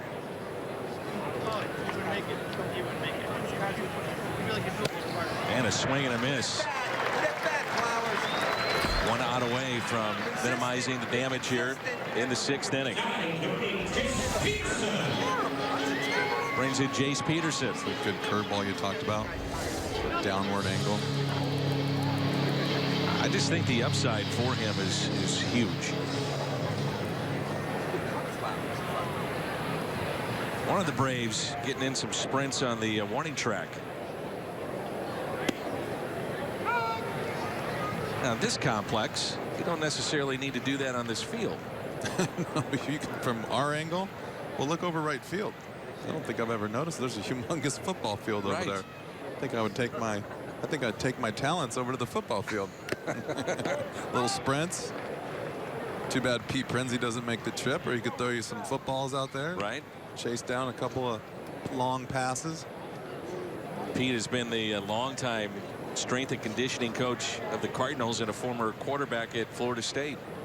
Every day's a record. That's his line. How you doing? Every day's a record. Here's the 0-2. You know, Lyons too, once he builds up more strength, can give you multiple innings. That's the other part of seeing him in the bullpen with the Cardinals. Not only could be tough on lefties, but give you multiple innings.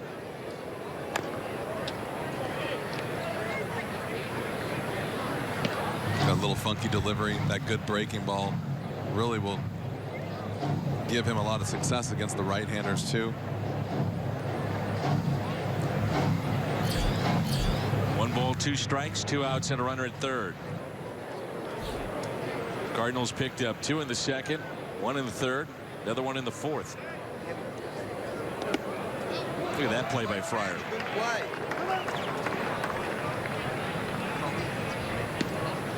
His defense commands respect, does it not? The ball bounced way in front of the plate. Good job.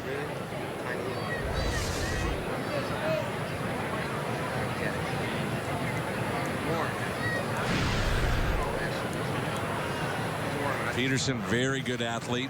Played both baseball and football at McNeese State. That's pulled foul. The Braves will not be in this complex much longer. They're going to move more towards Sarasota, I believe, even though this complex does not want to lose the Braves. But there's just not enough teams around here. You know, once Houston moved out of Kissimmee down to West Palm, and the Cardinals will play a night game tomorrow against Houston. Up and in.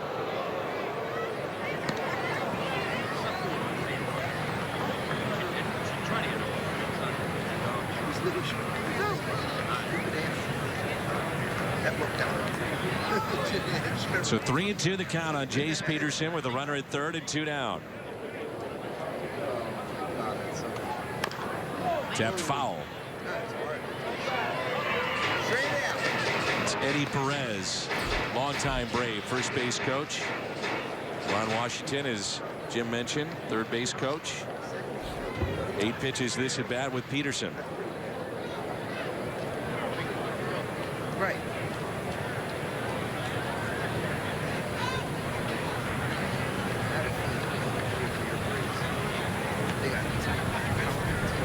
Here's a 3-2. Lifted in the air down the right field line. That ball is down and fair. Peterson to second base as a run scores to make it now a 4-2 St. Louis lead.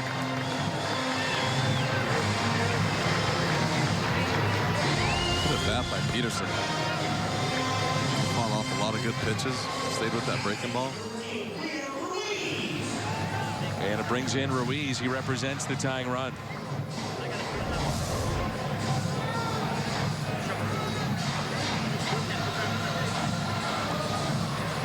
And some teams that have left this area recently: Cleveland, Kansas City.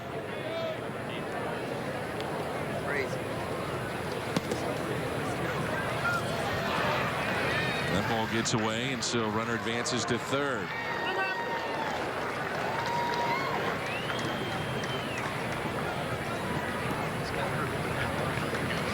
The Rays had a perfect game going today in the 8th inning against the Phillies. There was a no-hitter thrown the other day, combined with 3 pitchers.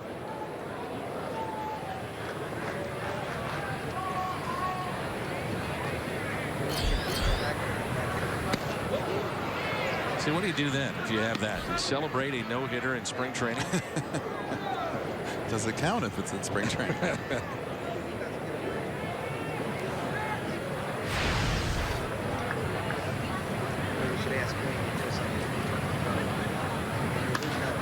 Popped up. And playable. As the catch is made.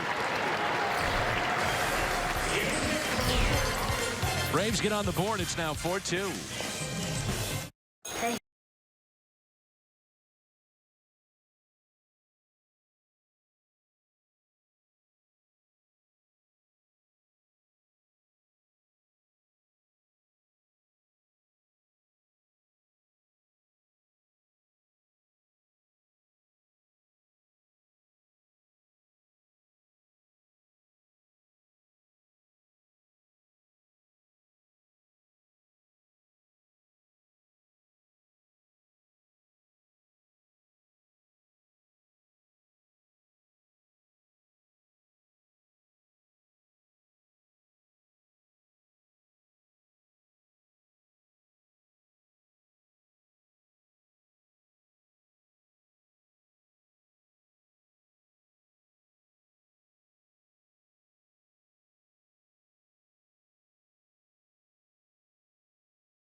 Giancarlo Stanton absolutely crushed that baseball. And watch this play if you missed it.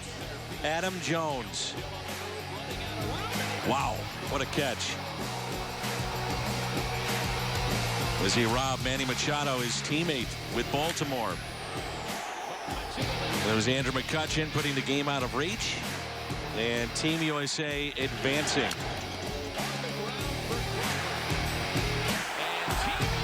So Team USA advancing to play Japan on Tuesday, and Puerto Rico will play the Netherlands starting tomorrow, and those are the 4 teams remaining. New pitcher is Josh Colemanter. I mean, they leave whenever, so I don't really know. And we're waiting on a catcher. Now, he was warming up. I was looking at the screen and the highlights. I'm not sure if he got hurt or nature called. You know what that means. When you have time like this, Jimmy, it's time to read a promo. Saturday, April 8th, 30,000 fans ages 16 and older. Speaking of catchers, take home a Yadier Molina bobblehead courtesy of Ford. Limited number of bobbleheads feature gold or platinum gloves, so be sure to check out a life-sized version of the Yadi bobblehead in the Ford Plaza. Tickets at cardinals.com/promotions. So Colemanter in the game.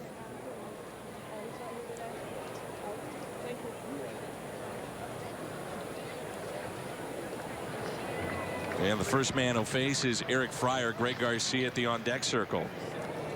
We're in the 7th, and it's a 4-2 ball game. The Cardinals on top.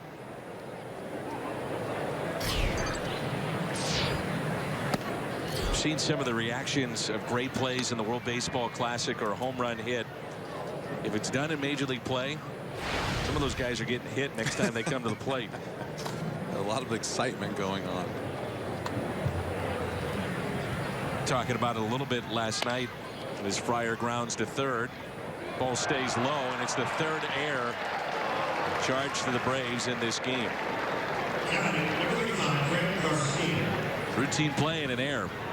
This ball right here took a weird hop on him, and he just never stayed with it. You could see the balls bounce. The last bounce stayed down. Didn't catch it where he wanted to catch it, and completely threw him off. I think goes to say maybe not take it for granted that the ball's going to hop up to you, but definitely should have been made. Now Garcia. But talking about those reactions, that's how the fans and the players react. Winter ball in Venezuela or Dominican Republic. That's how it's played there. So it's not foreign to them. A lot of energy, a lot of enthusiasm. Fans are really into it, loud. Good changeup. Colementer's got a very good changeup. Funky delivery. Really over the top.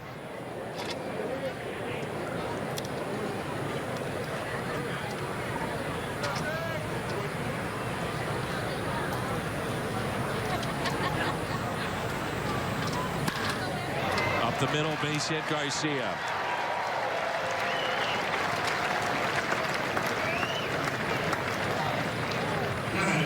So the first two have reached an error base hit. Now Colton Wong.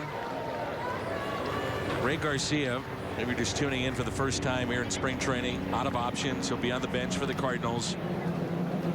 Ho hum, you look up. He's always on base. Just another hit. Yeah. He's had a really good spring again. So with 2 on, here's Colton Wong, hitless today. Paul DeYoung is at the on-deck circle.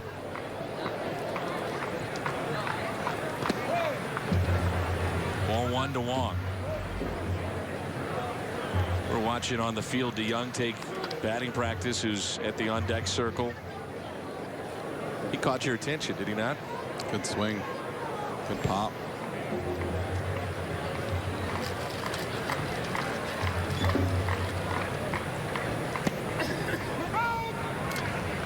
One ball, 1 strike on the Cardinals' second baseman.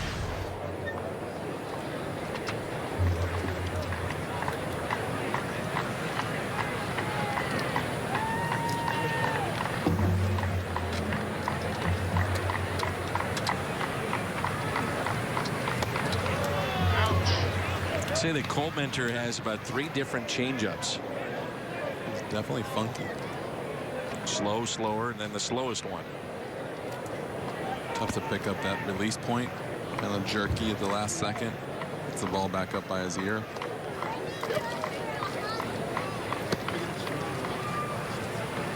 Kind of hides it behind his head.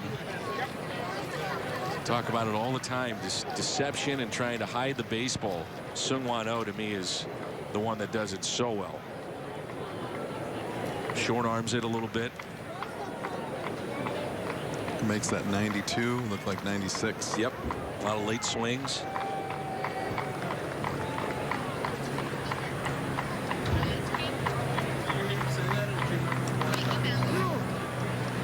And a foul ball.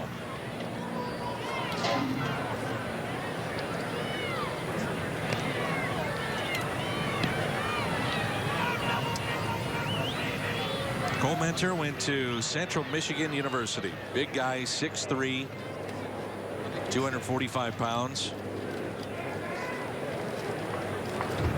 Saw him primarily with the Arizona Diamondbacks.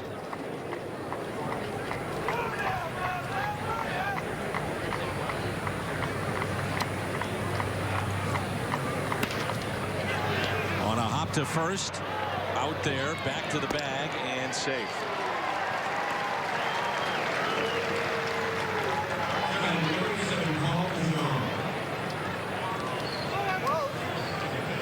I'm going to say if this was during the season here, I think we'd be looking at this one right here at second base.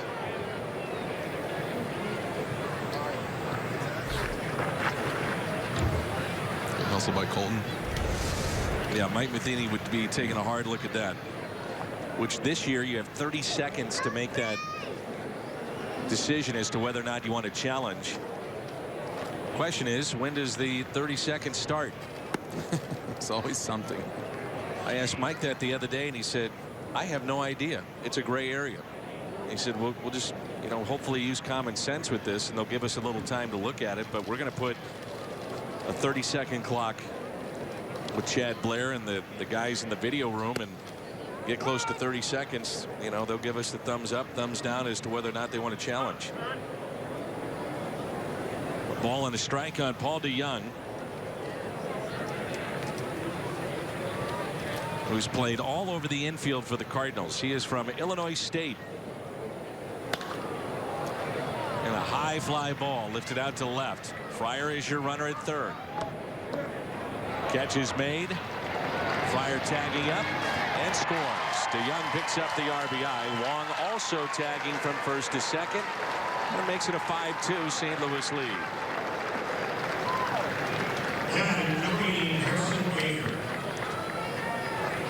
And the batter will be Harrison Bader.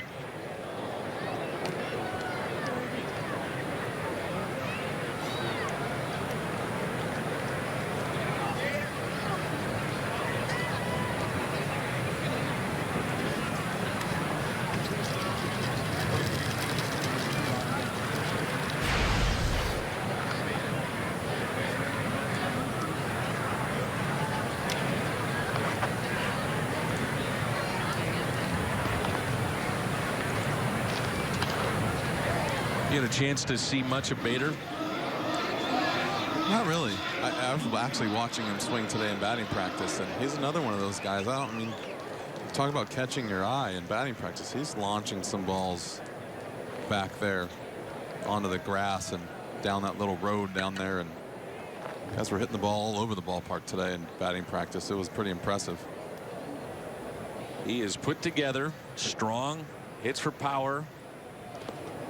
As that ball skips through, and Wong advances to third. And Bader, here the term doesn't get cheated. He does not get cheated. He lets it rip. For the Braves today, this has been a very sloppy game. 3 errors.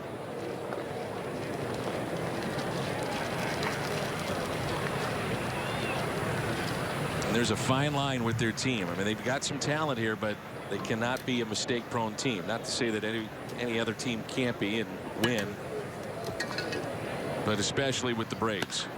Bader lines it to second. Cardinals pick up a run. Time to stretch. It's 5-2.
Bud Light brings you what's on tap. Our next Cardinals telecast is Saturday at noon as the Cardinals face the Miami Marlins, only on Fox Sports Midwest. Seung-Hwan Oh takes over for the St. Louis Cardinals. He's been a world traveler here this last month or so, competing in the World Baseball Classic, and was initially with the Cardinals early spring, had to lead the club. Went and pitched in the WBC, and now back with St. Louis. He is the Cardinals closer this year. The bullpen could really be a strength of the club. Oh, last year, 76 appearances and a 1.92 ERA. Signed a two-year contract with the Cardinals. And you just don't know what you're getting. I mean, Cardinals had seen him on film, and obviously he had a tremendous resume pitching overseas, but you don't know how that plays over in the best league in the world. Played just fine.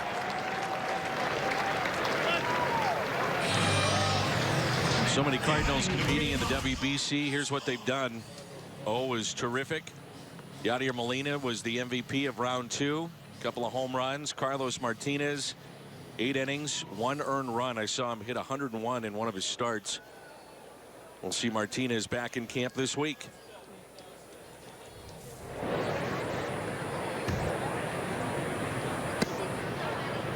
Interesting with O is last year around right at the beginning of spring training, I was around the batters area when he was throwing his first simulated, basically pitchers to hitters, and it was sneaky and just what you see now. And I remember one of the scouts or one of the reporters said something about, what do you think, and looks pretty good. And Mike said, specifically said, these hitters will let you know what he's got. And you know what, he hasn't changed at all.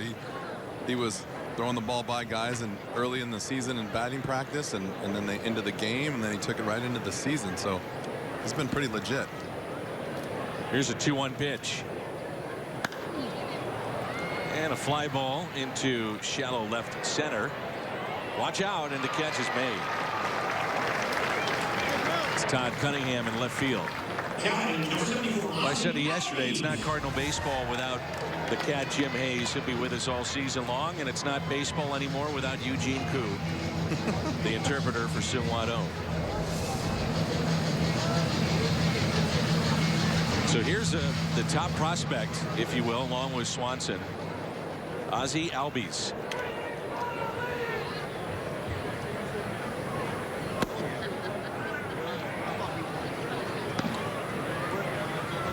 Always got that little toe tap, kind of like Rob Nen used to have that. It really hides the ball.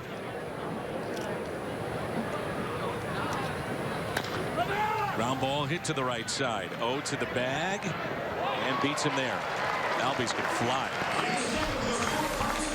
Scoreless inning for Seung-Hwan Oh. It's 5-2. Cardinals on top. Roomy and surprising.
Edward Jones is honored to sponsor the Cardinals Hall of Fame and the annual induction process that gives fans a voice in honoring the team's greatest players.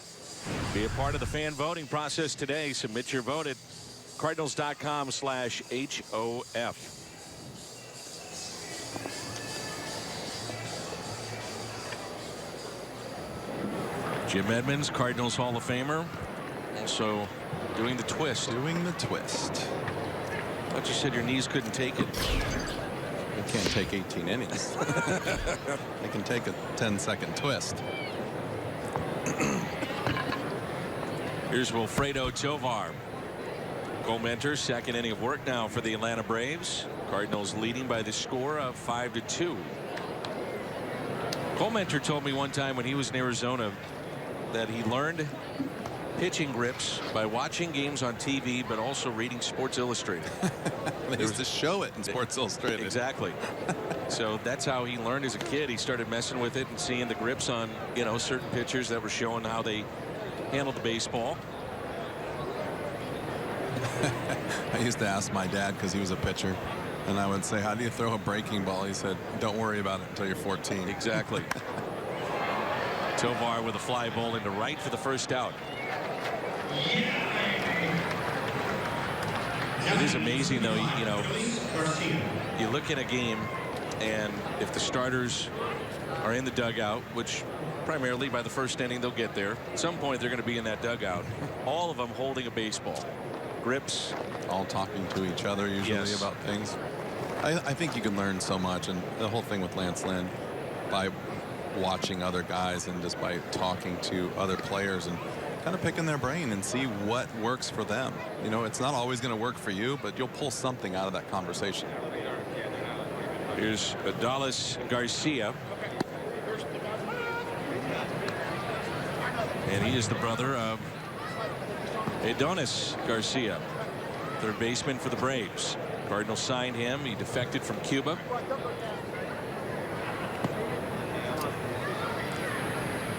The Cardinals a little more than intrigued with this young man who can run, good arm. They feel he'll hit for power. Are you interested in going down to Cuba? I would love to. I would love to too. And I hear people are saying, I don't know if this is true or not, but get down there before the Americans get their hands on it, you know what I mean, so to speak, because we try to change it too much. But I watched a couple of programs on it. I thought it was pretty interesting. I would love it. Maybe go down there and pick out a few 57 Chevys and bring them back. It is amazing. All the cars down there are all from the 50s and 60s. Garcia strikes out. Ledmus Diaz didn't drive until he got to the United States. He's in his 20s. He would bike everywhere or walk. It's an interesting place. I'd love to get down there. Here is Patrick Wisdom. Popped up and out of play. I think it's amazing the stories that you hear about the guys that are able to get away, defect, and how they did it. How dangerous it has been for themselves, but also their families that are left behind. It's scary stuff. I pull for those players. I want to see them do well. They have their freedom. Get to do something that they love. That's what Diaz had an extended interview with him in Cincinnati last year. And we talked for about an hour. And he just kept saying, baseball is great. I'm loving what I do, but I have my freedom. He kept saying that. And it resonated with me. You look at these players and you just think about what they are as baseball players and don't realize human beings and what they've done to get here. 1-2 the count on Wisdom. So we play here in the 8th. 2 balls, 2 strikes.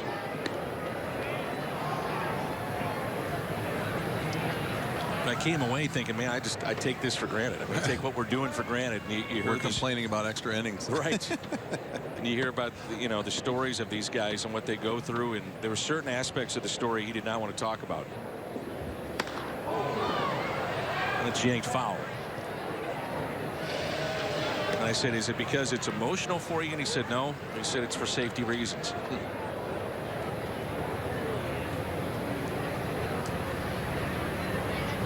I mean, it's weird to me if you think about it. You know, there's just this young man.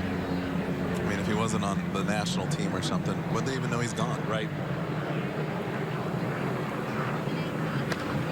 That's pulled again, foul.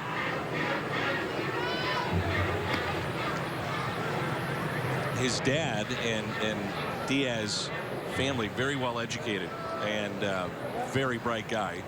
He has the equivalent of a college degree. And his dad did work outside of Cuba and actually would come home and teach him English. So when he got to the States, it was broken English, but still pretty good understanding. And now he's great. The 2-2. One of the shows that he watched to learn English was Ellen. Oh, really? He said he used to watch it every day. He said, I think she's kind of funny, and I learned English. 3-2 pitch. Struck him out. So Wisdom down, and a 1-2-3 for Colementor. Midway through 8, and it's 5-2 St. Louis.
Baseball on Fox Sports Midwest is brought to you in part by Ford, the official cars and trucks of the St. Louis Cardinals.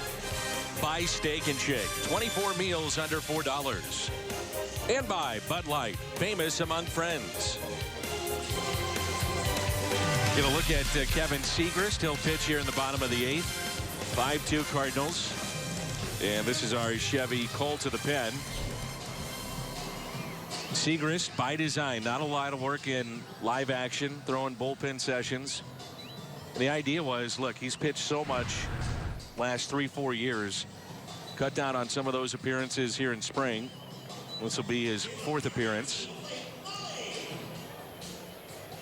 Often overlooked the role that he has played in the bullpen. He has been so good.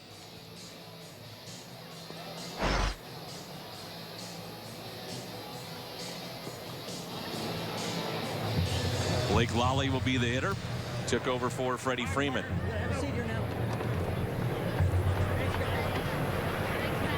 Warm day here in Orlando.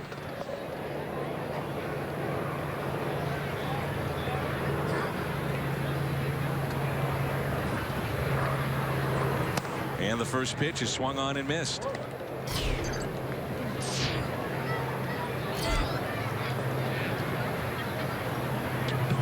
Little fun fact for you. $116 from Orlando to Cuba. Straight through. Let's do it. Here we go.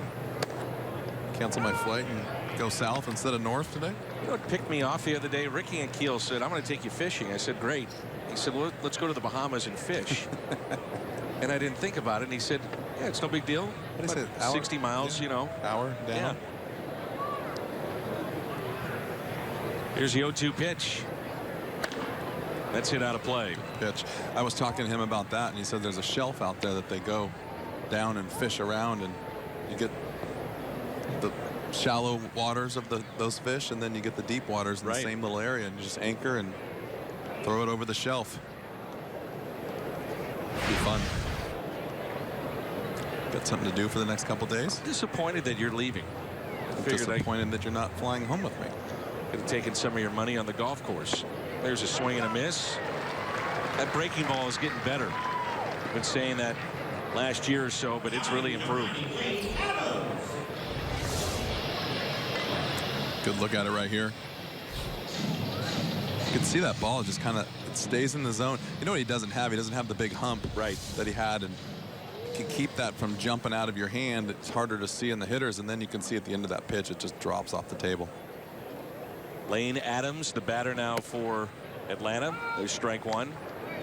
What changed the career of Kevin Segrist was the fact that the Cardinals went to him and said, you're no longer a starter. We're going to move you to the bullpen. We think it's a quicker route for you to get to Major League Baseball. And we're also going to move you to the third base side of the rubber. And it's really allowed him to get in on right-handers. And he's nasty against lefties. Kind of throws across his body.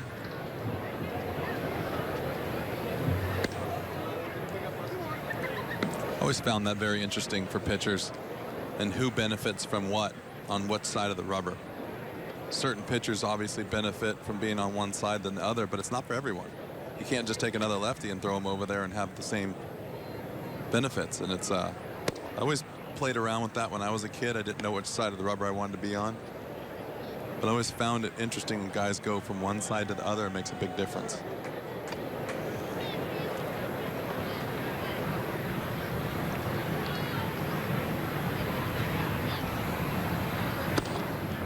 Inside and a one-out walk. This copyrighted telecast is presented by the authority of the St. Louis Cardinals. It may not be reproduced or retransmitted in any form. And the accounts and descriptions of this game may not be disseminated without the express written consent of the St. Louis Cardinals. Redbirds Hall of Famer Jim Edmonds, Dan McLaughlin with you. 5-2 our score. Tuiasosopo is at the plate. Fouls it back. He was originally a third-round pick in 2004 by Seattle, and that name may ring a bell if you're a football fan. Brothers and his father played football at UCLA, Washington, and his dad was a Super Bowl champ with the 49ers. He's gone the baseball route. It's a long time ago, 2004. Still in the game.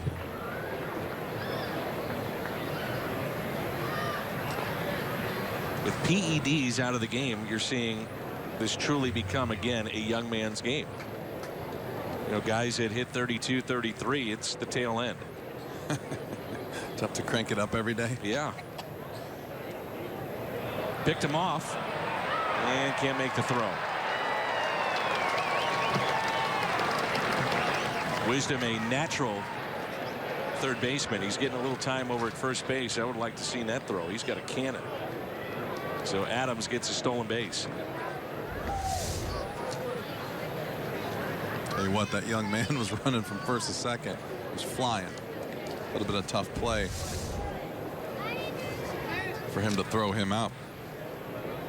Lane Adams up from the minor leagues today, running from first to second, flying. Pitch misses in.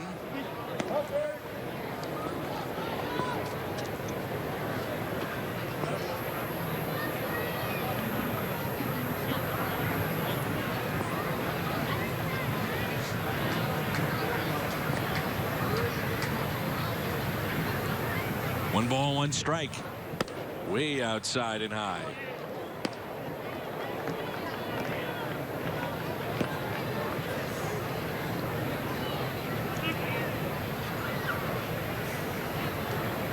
Well, the Braves, who talked about the older players that they have on their pitching staff, they've got Sean Newcomb, Aaron Blair, Matt Whistler. Top prospects coming in the rotation. They think they're going to be very good. Give it another year, but that trio, they're coming. 2 balls, 2 strikes with 1 out and a runner at second base.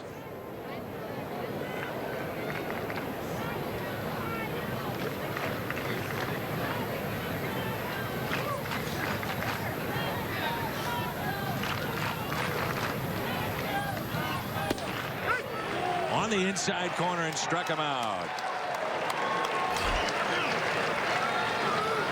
And that pitch right there is what makes him very, very tough.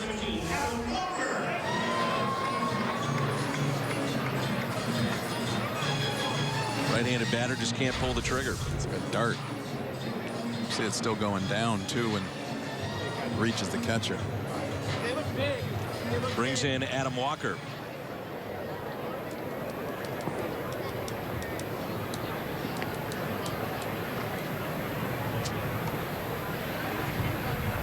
First pitch to him. This is in. So the Cardinals will wrap up this game, take the bus ride back to Jupiter, play a night game on Monday, a rare spring training night game, and then off day Tuesday.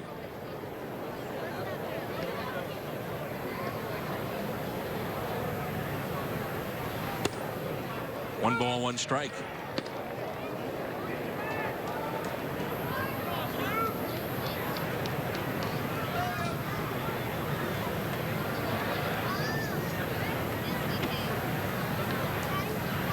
And before you know it, another spring training will be in the books. Here's a 1-1.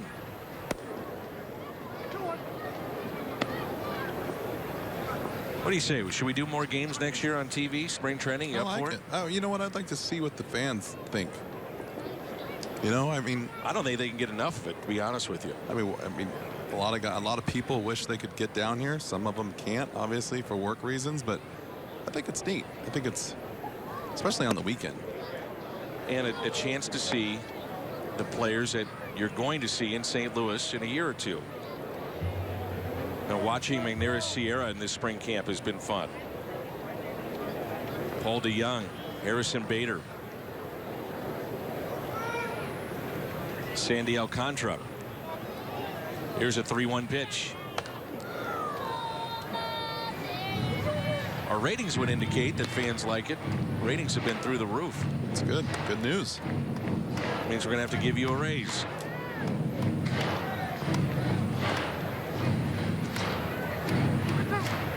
You could handle that, couldn't you? I could handle that. And I can do more games. I like it. We love having you, Jimmy. Thank you. 3-2 pitch. Good pitch in on his hands. It's that same pitch. Yes. Right? That's nasty. You know, potentially in this bullpen, when right, you get to the 6th, 7th, 8th, 9th inning, they have locked down guys. See that defensive swing right there. You know, Segrist, Rosenthal, Seung-Wan Oh. Pretty good. 3-2 pitch again. Missed.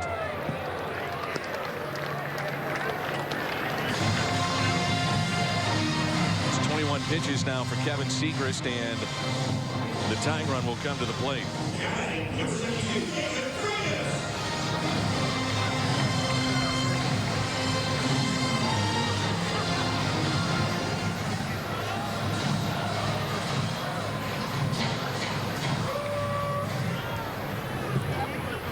Matt Bowman starts to throw in the Cardinals pen.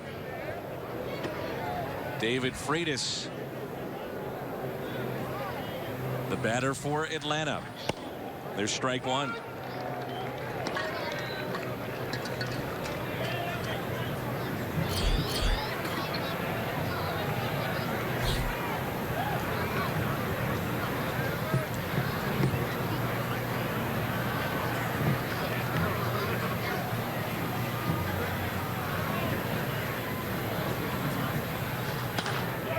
Popped up right side.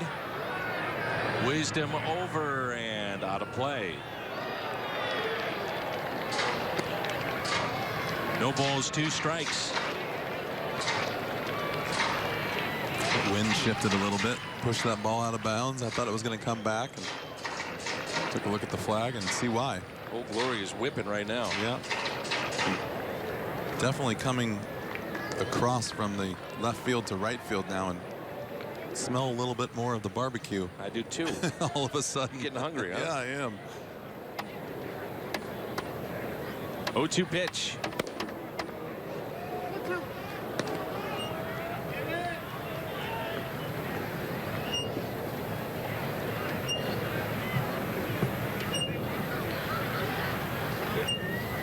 Tying run at the plate. 1 ball, 2 strikes. Runners at first and second for Atlanta. Curveball. And he may have fooled the umpire.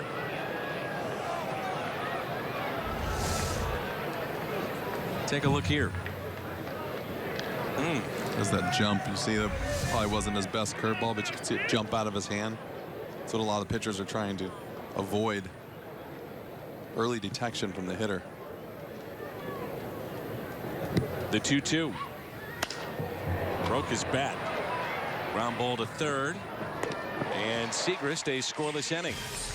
It's 5-2 as we head to the 9th.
Bud Light player of the game, Matt Adams.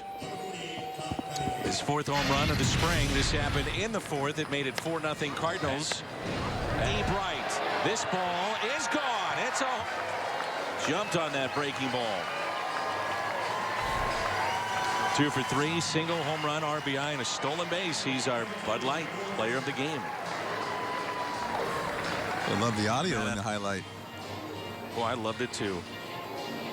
Good job, Tim Trokey. He didn't mean to do that. That was after your conversation at dinner last night. Right back at you. Joel De La Cruz is the new pitcher. And a ball to Todd Cunningham. Originally signed with Milwaukee in 2006. That's it out of play. Cardinals have out hit the Braves 7-6, and they lead 5-2 here in the 9th.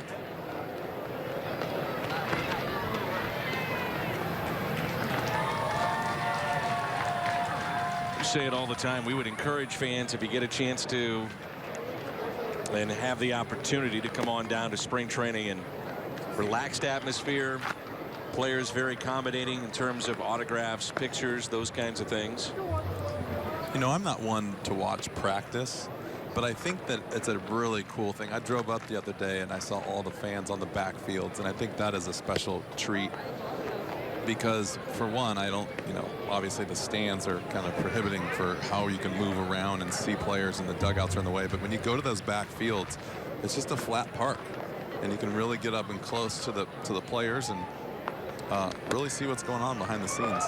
Walk to Cunningham. I say that too. Go to the backfields. You know, you're going to take in a game, but get there early. Go to the backfields and to see some of the young guys and the work that they do. Remember last year watching Jaime Garcia make a start the backfields. He was working on a pickoff move, I believe, and working from the stretch, and just to make it kind of a game condition type thing, they bring up a young fireballer to face him. There you go. And it was Alex Reyes. So you know, you're watching him face big league hitters, and you're sitting there down on the field watching this guy throw, and you're like, wow. It was this guy. Yeah. But you see that day in and day out. Exactly. Inside to Fryer.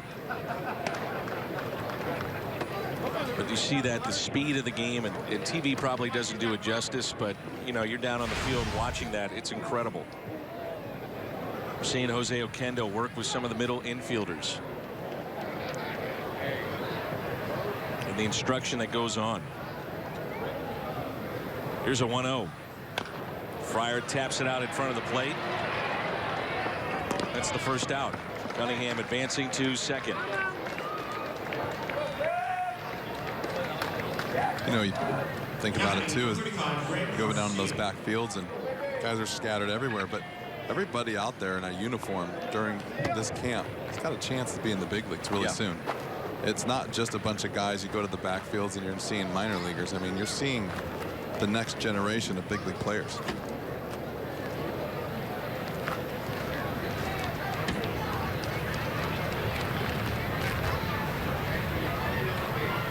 If that's a V, here's Garcia, single to center.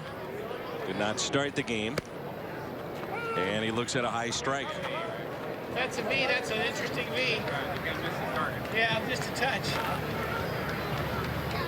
Jimmy, you like spring training because the microphones pick up all the conversations. I don't know why that bugs me so much. Why does it bug you? We're trying to do a game here. Would you be quiet? Garcia pops it up. It is playable in foul territory. Almost brought it back in fair territory. The wind. 2 down. Jose Martinez will be the hitter. And the guy that was talking is actually sitting right behind the microphone. He's got his own mic for the game. He might as well be doing the game with us. Bring him on. We let the cat talk.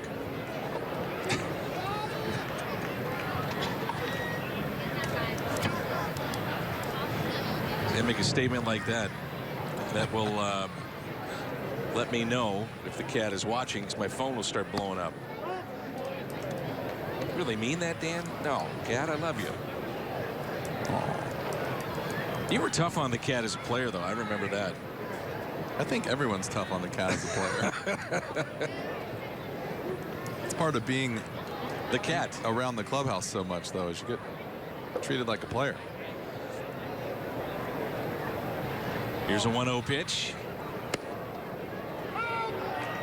Famous cat story. Thought the clubhouse was going to be a little upset with him, and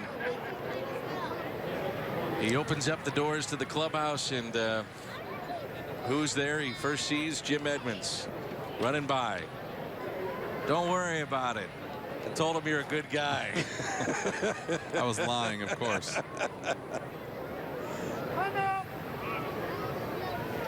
That guy called into Tony's office a few times. You did? Oh, sure. So did I, by the way. Great thing about Tony, though, he'd let it go quickly. I mean, he'd address it, and then No next grudge. day, no, never.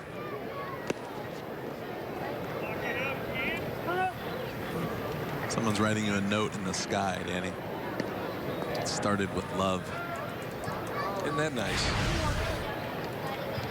Haven't seen a skywriting like that in a long time. No. Big spring for Jose Martinez. There you are. I wrote that for you. Jimmy, let's focus on baseball.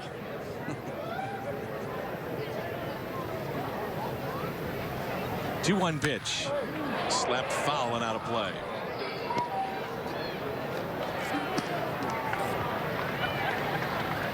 Well, Jose Martinez has done just about everything to make the opening day roster. He's played well in the field. Been versatile. He's played left field, right field, first base, and all he has done is hit. I'm going to guess mine. The Cardinals talk about how quick his bat is, and they think he could be a threat late in games off the bench. Hard throwers come in.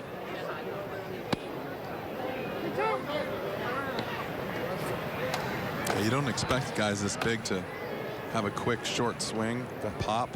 He's got a good idea of the plate. And go to right field and turn on the fastball. I think it's an O. Jake. I bet money on it. Here's a 3-2 pitch. Spoiled again. O's aren't as strong, Sid. That's true. The sign in the sky has gotten the attention of a lot of fans. Not paying attention to the game. Foul ball in the head that way. Yeah.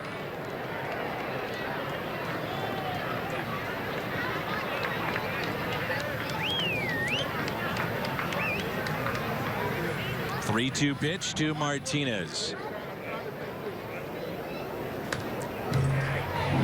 Pretty healthy cut. Swing.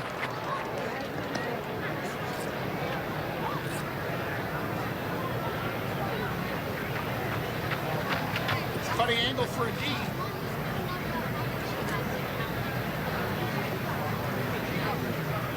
It's gotten the attention of the players too in the dugout.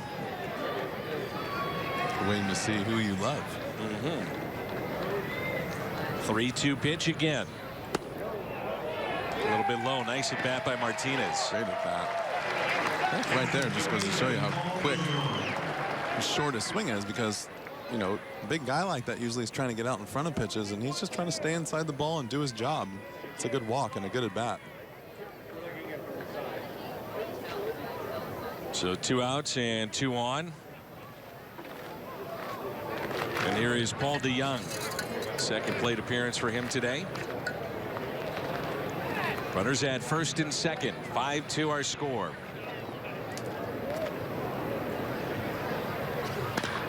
Ground ball to third and backhanded nicely. Cardinals strand a couple. We move to the bottom of the ninth. 5-2 St. Louis.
9-2 our score here in the bottom of the ninth.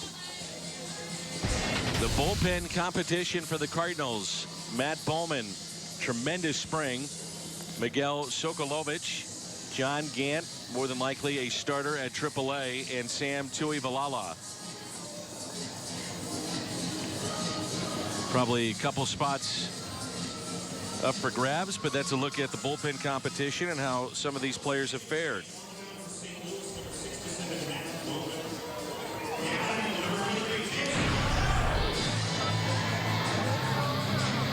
So Matt Bowman into the game.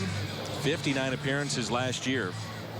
Record of 2-5, and was called upon an awful lot. And Bowman, a very good spring. Chase Darno will be the hitter. What a gentleman you are, Dan. Signing autographs for the fans. Jimmy, I think they want your autograph. I'm just the guy sitting next to you. Our booth is right in the middle of the fans. Really close. There's one booth that's like this in the major leagues, where the fans are right there with you. There's a ground ball that's hit to short. Oh! And it'll be an error on Tovar at short. And that booth is in New York. Really? That might be the last one that you want to be in, that booth, with some of the fans in New York that get a little riled up. There's guys that get riled up. That's close. It's close. They scream at McCarver. They're all over him. I'm glad I'm not going there this year.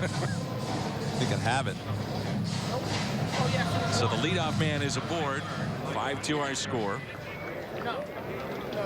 Kyle Kubica at the plate. And a fly ball lifted to left for the first out, sinking, and the catch is made. They've yet to be at both of the stadiums yet. In New York. Neither of the two I have not been to. We have, this will be my first time at the new Yankee Stadium. Old Yankee Stadium that was neat. Went out to Monument Park and walked around. It was fun. We will see Matt Holliday in the first month. How you doing? You want an autograph from Jim? Sure. Hey, Dan. We're on TV. That's all right. Hi, how are you?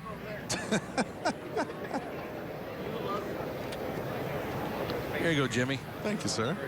Such a polite man. Don't worry about the game. Oh, no problem. Happy you guys are here. There's a ground ball that's pulled foul.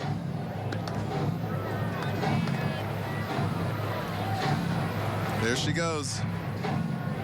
Another happy fan thanks to Jimmy Edmonds.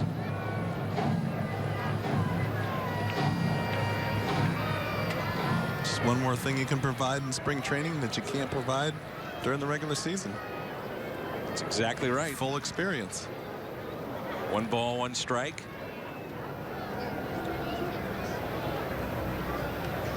Last year we had a fan that was, I think, hit by a foul ball, a young fan. So we saw it happen, obviously. Rick and I got a ball, we signed it, sent it to that fan. And the fan was a special needs kid. We didn't know that. And the mother was so touched, she reached out to me via email, found an email and through the Cardinals, and we've become friends. So you are a decent guy. You just never know. A very cute kid. Gotta have fun at the ballpark, man. That's what it's all about. That's why I think we get so focused on all the numbers and the different things that happen. You know what? It's supposed to be entertainment. Just like the door at the front up there says entertainment, and we went in the wrong door because we're not entertainment. Sure, you need an autograph, Jimmy? Be happy to do it. To stop traveling with you. You got any other friends? Bring them over. Jimmy signing. Okay. Just give her your headset.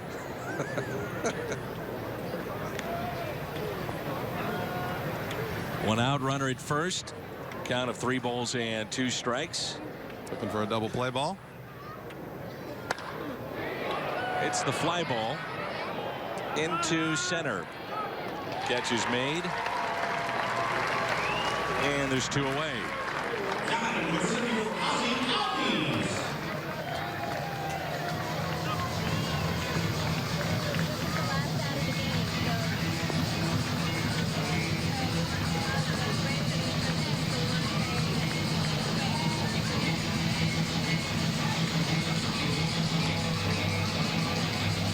And the final hope for Atlanta, Ozzie Albies. We saw him ground out. This young man can fly. Ranked as the 2nd best prospect in the Braves organization. Hits it the other way. That ball is going to get down, and it is a fair ball. So Albies extends the game, and now the tying run comes to the plate. I don't think he thought that ball was going to be fair, or he'd be standing on second base right now. Wind straightening the ball out, keeping it fair.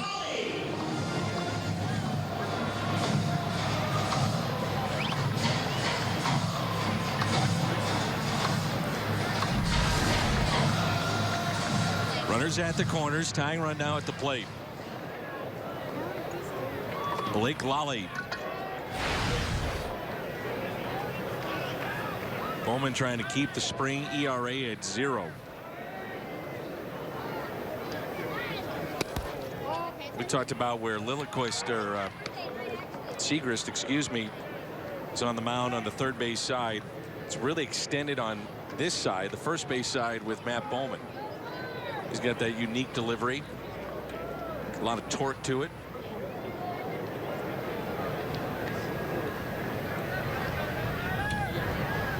Here's a 1-0 pitch. That's out of play.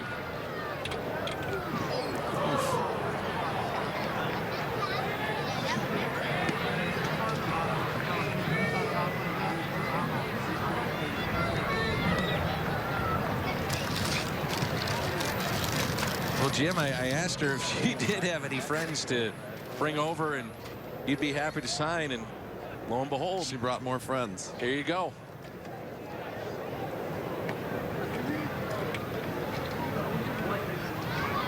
One ball, 1 strike. Ground ball that is fair, and this will do it. A step on the bag, and Bowman's ERA still at 0, and the Cardinals win it by the final of 5-2. And some happy fans thanks to Jim Edmonds. 5-2 our final. We'll wrap it up in a moment.